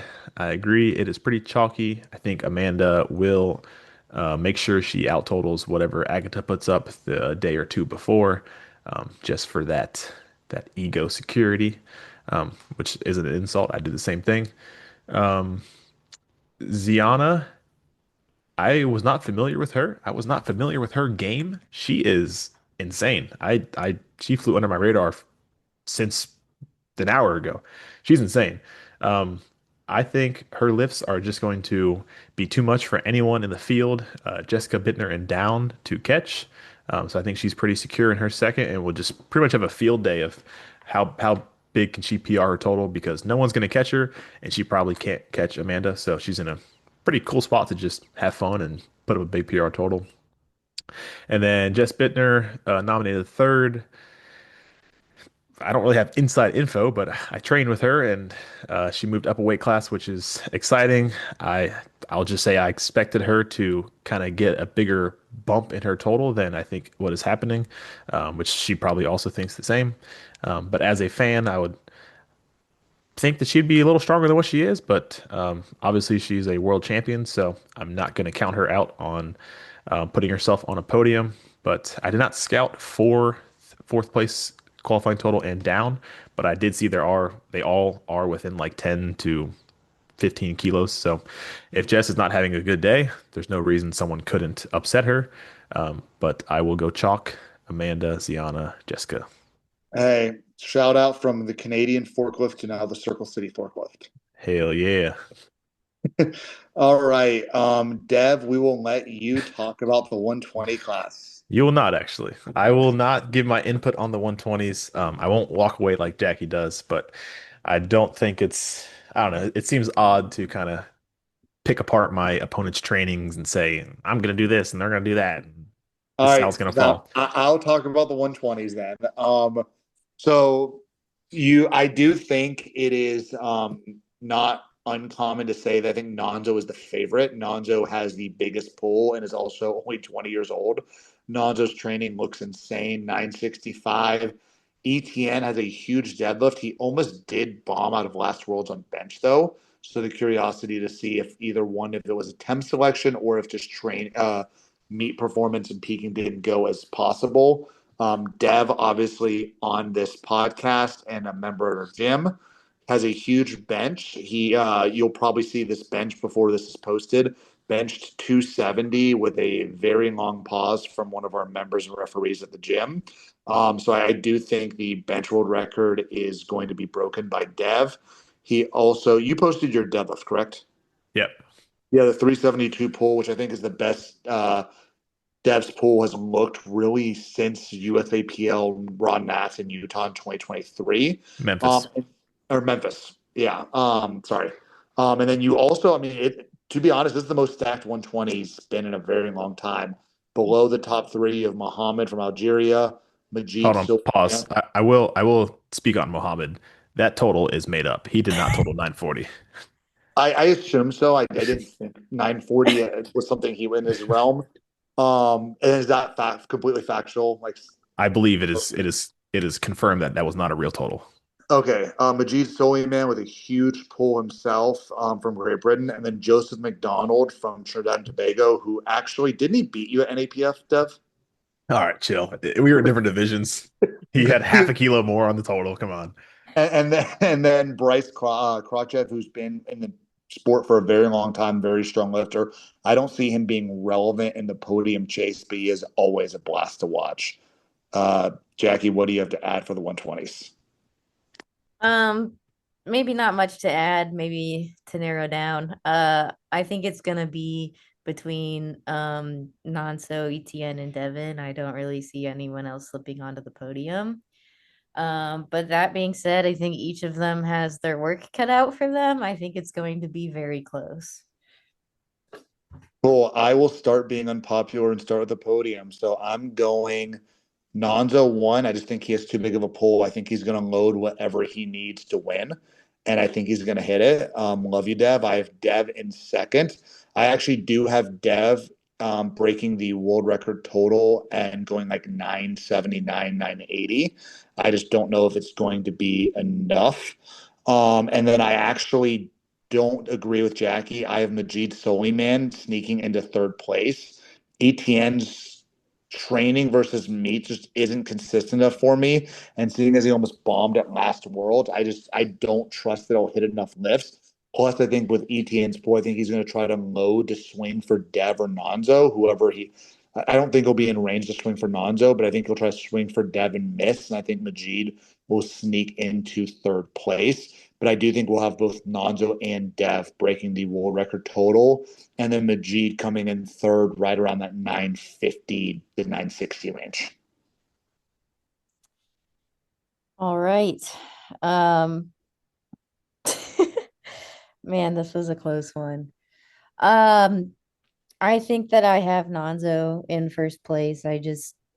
Um, his deadlift is crazy. I think he'll just load whatever he needs to win, and that's gonna be the end of that. I think it's gonna be close between ETN and Devin. So obviously Devin has had some problems with his knees, so we'll see like where his squat shows up on the day. But I think that ETN's training has actually looked pretty solid. So I think it's gonna come down to the last pull for them. And oh man, I'm not sure, but you know what? I'll give Dev the dub, and I'll have ETN missing the last deadlift. Give me the dub in second. How kind of you. Yeah, I was just saying. I think that was a homer pick. I think Jackie was afraid to put Devin third. No, Well, I respect the honesty. didn't the podcast put you like fifth or sixth? So it could be worse. Dude, I got put in like the damn near the B group by some dude. I mean, Crazy.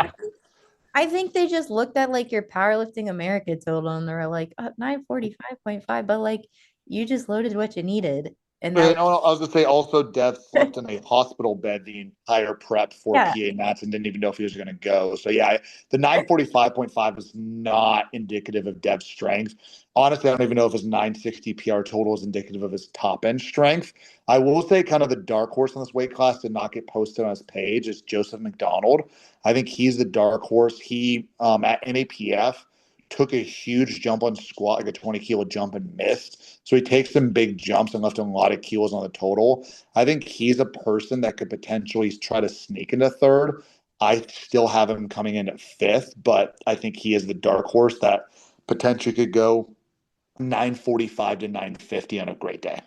You got Joseph at fifth. Who's your fourth? ETN. So I have Oh, okay. Nonzo, Dev, Muhammad, ETN, Joseph McDonald. Well, I appreciate the honesty, guys. Thanks for not choosing me. Extra motivation. That's all right. Exactly. No, honestly, I'm actually the only input I'll give is I'm cool with Nonzo being the obvious and like unanimous favorite. Makes my life easier. I'm not expected to go win as an American. Most Americans are expected to podium if not win. I'll I was just just saying, I will say kudos to the rest of the world. Last year, the U.S. was talking about U.S. men's sweep, and I don't think a single one of us has picked a U.S. men's sweep in any of our picks. So there's a lot more parity on the men's side this year than I think people predicted going into last year. I mean, to be fair, other than the 59s, there's a chance of the US men's sweep. Give me Avery. I Give me Avery. Give me Perk. Give me Joey. Give me you Keiko. you Give didn't me even pick McNaughton. Keiko. I know. I'm just saying there's a chance. There's a chance All for right. everything, okay? Yeah, there's All always right. a chance. All right, 84 plus. Jackie, you want to bring us home with 84 plus? Sure. All right. So the 84 plus class, I think we have like the big favorite, Sonita, um, who has just been kind of smashing the world record year after year, especially on squat. Um, so I expect her to try to take a swing at the squat world record. She hit 318 at Euros. She'll go for more probably. Um, then we also have Brittany Schlater, who has also been kind of a veteran in the weight class, has been to Sheffield multiple times. Um, I will say that like sometimes you can like get a gauge of how Brittany's feeling about the competition, and I think that her headspace has been really good this prep. So I'm excited to see that on the platform. She seems to have a very positive outlook. And I think that will be reflected in her total and performance. Next, we also have the two Australians, Lucienne Lafale and Natalie Lale. I actually watched this showdown. Um, Natalie is definitely good for more. Um, she decided to pull, I think it was like 304 on her last deadlift, and she almost had it, and it was insane. So I reckon she will probably actually be good for it this time. So we're going to see a massive, massive pull from Natalie. But again, Lucienne's a pretty well-rounded lifter. So we'll see them battling in the class. And then we also um have I couldn't scout her because I couldn't find her Instagram, but Adelaide Marilyn. And then we also have Bonica Brown returning to the classic worlds after not being here for a few years. So, but she didn't have very much competition at nationals. So it's kind of hard to tell actually where she's at right now. So that will kind of be an interesting thing to watch play out. Yeah, I mean the biggest thing I'll add is the biggest risk to me of Sunita not winning is just her deadlift. Transparently, I think she should have bombed at Sheffield on deadlift. I Mhm. think a lot of her deadlifts are very questionable. Hopefully, she's cleaned it up. Also, I will say though, I don't know what she can actually squat. I was very bummed that 325 was loaded at Sheffield because I thought that would have been an awesome time to see the first 700-pound female squat on a platform. I thought 325 was just an aggressive call, but I do think we could see her squat 320.5 to anywhere to 326 at this meet. I think her bench will be right around that 155 to 160. The question mark just is I think she has the strength to deadlift 270, but I don't know if she can do it clean, and it depends if the refs kind of go in her favor or not. I agree with you, Jackie. Brittany's in a much, much better headspace, at least it seems. And I do think there'll be a decent battle for third. I don't think Bonica is in the running for podium right now. I just haven't seen enough from her training. And transparently, I think she's kind of more in the let's have fun powerlifting mode right now than necessarily like as big of a fire as you've seen from her in the past. So I don't think she'll be in the podium running. I think the third place will be between Lucianne, Natalie, and Mary Lynn. Do you have Not anything to much, add there? not much to add, but I'll kind of go into my final thoughts and start the podium. I think, like you mentioned, Joey, if Sonita's deadlift is not showing up, I think there's a risk that Brittany could have a pretty good meet and upset Sonita. I think Sonita would probably have to miss like a third attempt squat world record, but she really doesn't miss squats too often. She hits depth and honestly can grind a squat pretty well. So I don't really see Sonita missing that. But if she does, I think she's in serious danger because Brittany's deadlift is so much better than Sonita's, and Brittany is just a pretty consistent 8 for 9 or 9 for 9 type of lifter. So I think Sunita's the favorite. That's not anything crazy to say, but I think Brittany is closer than people have expected, or people expected in the past at least. And then, but I'll still give it to Sunita. I'll say she handles business and is just a little too far ahead for Brittany to swing for. So I'll go 1-2 there, and then I'm gonna give third to Natalie Lawley, just because of her deadlift. I mean, she attempted 304 and it was close. And if I remember right, she was doing a meet prior to that, and they misloaded her deadlift by like 20 keys. No, they threw in an extra red, and I think she's supposed to pull like 270, and they loaded 320, It's something ridiculous, and like, and she and like broke the ground. she kind of moved it, yeah. And it's like, oh my gosh, like I'll be honest, like her deadlift is I think pretty dang close in terms of impressiveness as Sonita pushing the squat barrier. Like super heavyweight women are just not pulling quite as much as they're squatting. So to see that 304 move pretty smooth and just kind of barely miss it at lockout is one of the most impressive female lifts I see. And with that giant deadlift, I think she can snipe third if she likes. Maybe she swings higher and misses, but I'm gonna go one, two, three. Sonita, Brittany, Natalie, Lala. I'm gonna go. Here's what I think could happen. I always start with my interesting takes. Okay. I think Sunita tries to break a record that is a little bit too much on the day and misses her third squat. Um, and I think that gives Brittany an open door. So Brittany tries to make Sonita load something, or Sonita tries to load something too heavy to keep Brittany off her back, and she can't lock it out because historically that's kind of been like the problem with her deadlift. And I think that Brittany sneaks into first place by playing that game and keeping the subtotal 6 for 6. And then I think that I agree with Devin. Natalie sneaks into third, not sneaks into, but pulls her way into third place with her just absurd deadlift. Just takes what she needs to get on the podium. Yeah, I'm going Sunita, Brittany, Natalie for my top three as well. All right. Final weight class, Yeah, 120 you want to do one? pluses. Yep, Dev, it's all you. You gave disrespectful Dev the wrong weight class again. Jesus Olivares, I think, is nominated 80 kilos above second place. No, Timor's nominated total is pretty high. But we all know Timor cut, I think, I don't know exactly how much, but he's like 135 kilos roughly body weight now.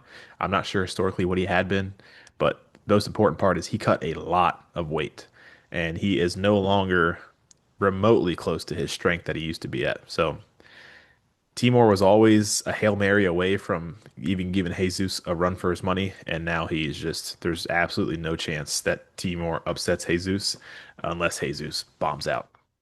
So not a interesting class in terms of who's going to win. I'll put $1 billion on Jesus at minus a billion and make my penny. I think the more important topic of this class would be how do we think Jesus performs and will he top his 2023 Sheffield performance that, really solidified him as one of the best of all time. But if we do want to go down the line of nominations, it is Jesus, Timor, and then AJ from Great Britain. And then I think Shank is how you pronounce it from Turkey. He has been on the podium, I believe, the past couple years, but they are kind of starting to split up a lot in terms of qualifying total. I'm not sure if Timor has competed as a light 120 plus. I think he was supposed to at Euros, but pulled out to an injury, maybe. So we don't really have data on what he's like at his new body weight in terms of a competition total. Um, so I'm gonna real early say my podium and then pivot to a more interesting question, I think. But I'm gonna say Timor doesn't even make podium. I'm just gonna say he's changed too much and just gets knocked off. And Jesus gets the dub. And then AJ Sharma, not familiar with this man, but I'm gonna give him second place from Great Britain. And then I'll put Shank in third. And you guys are welcome to chime in for your podiums, but I do want to throw the question to you along with that.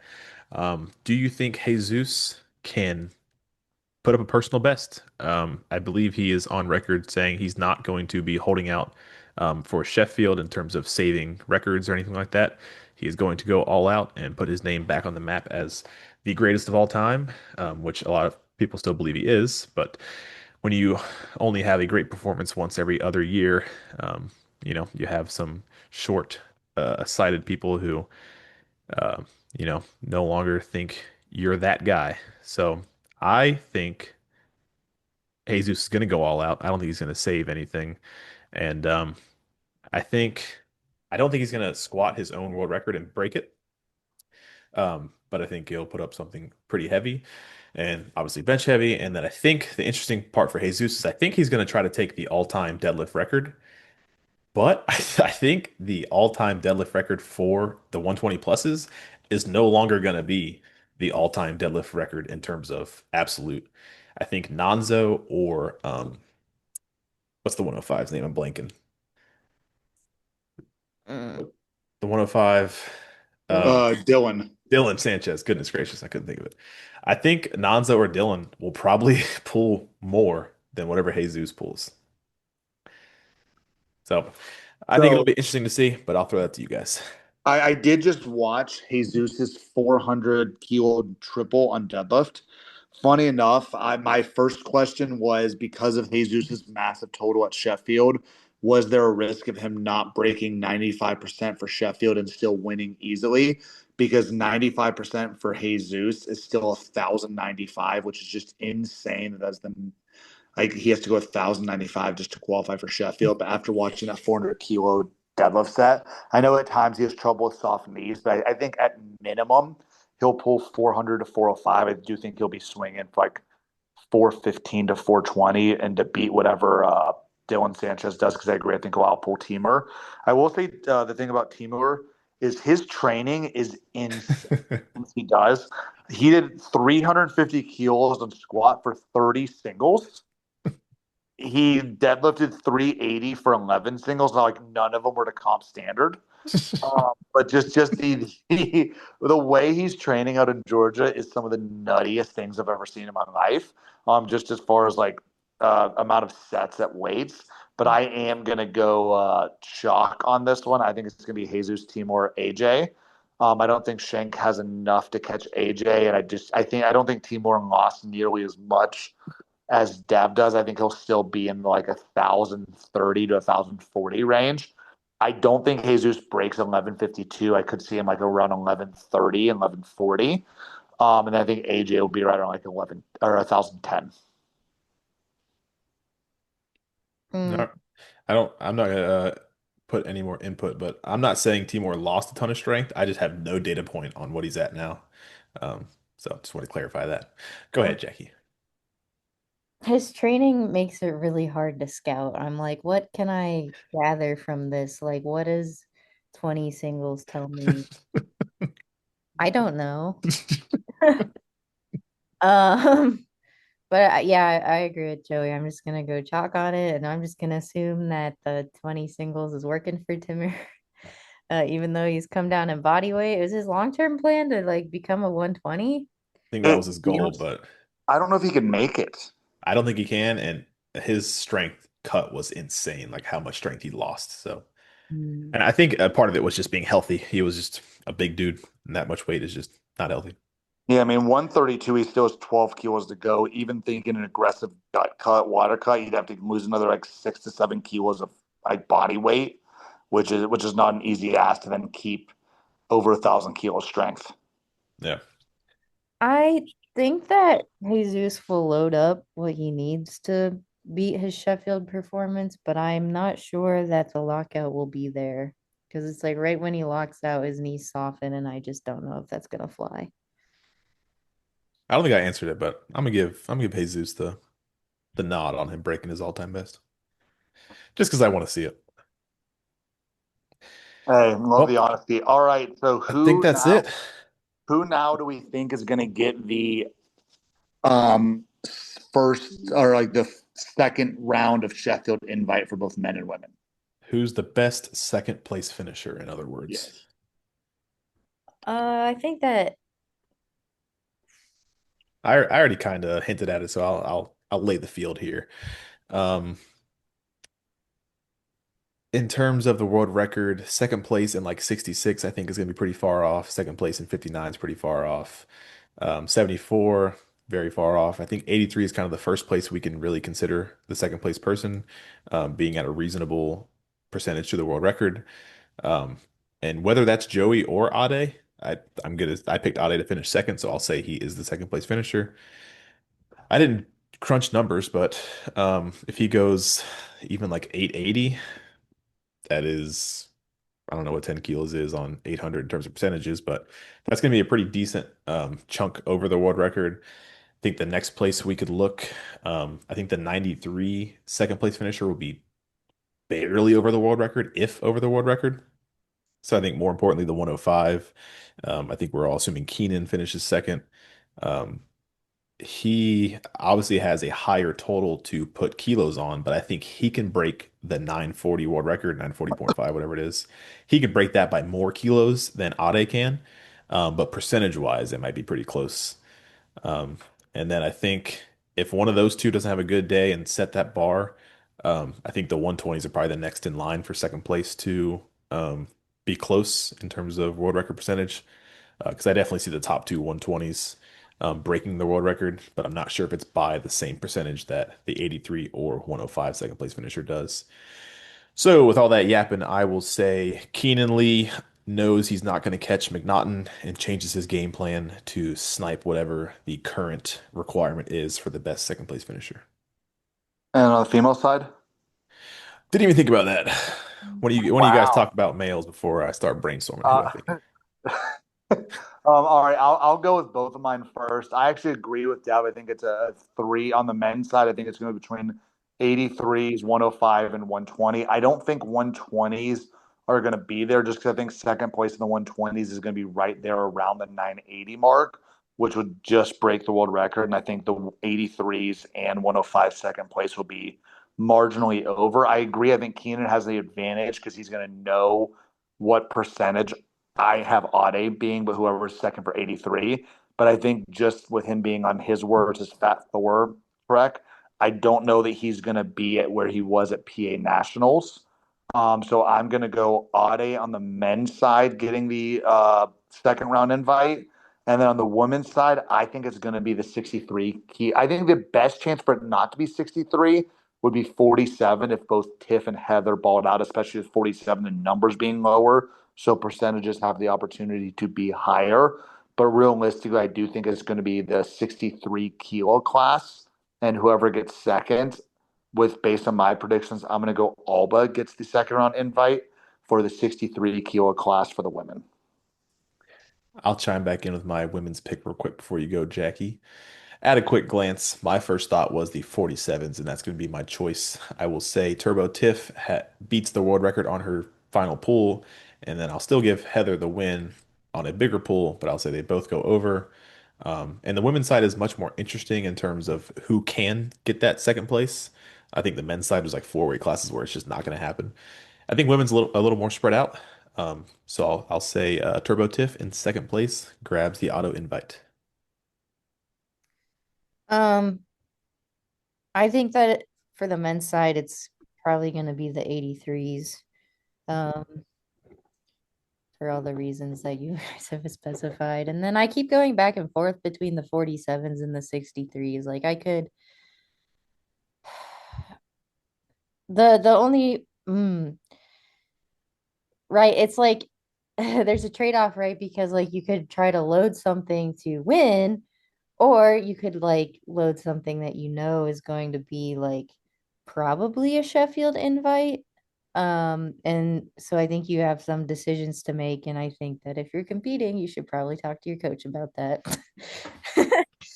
Tip Yeah, of I just can't Jackie. imagine being a 63 kilo lifter and having four weight classes after you to make the decision to not load for the win for a secondary Sheffield invite, just because I don't see a 69 to 84 plus having as high a percentage as the 47 or 63, but Yeah. I don't know that you would take that chance, especially because someone like Brittany could absolutely have a phenomenal day Yeah. and become that lifter. So I just can't imagine when you have multiple days left, take like losing a chance to win to secure a maybe. Yeah, yeah. That's I guess it depends on like how much of a Hail Mary poll you're taking.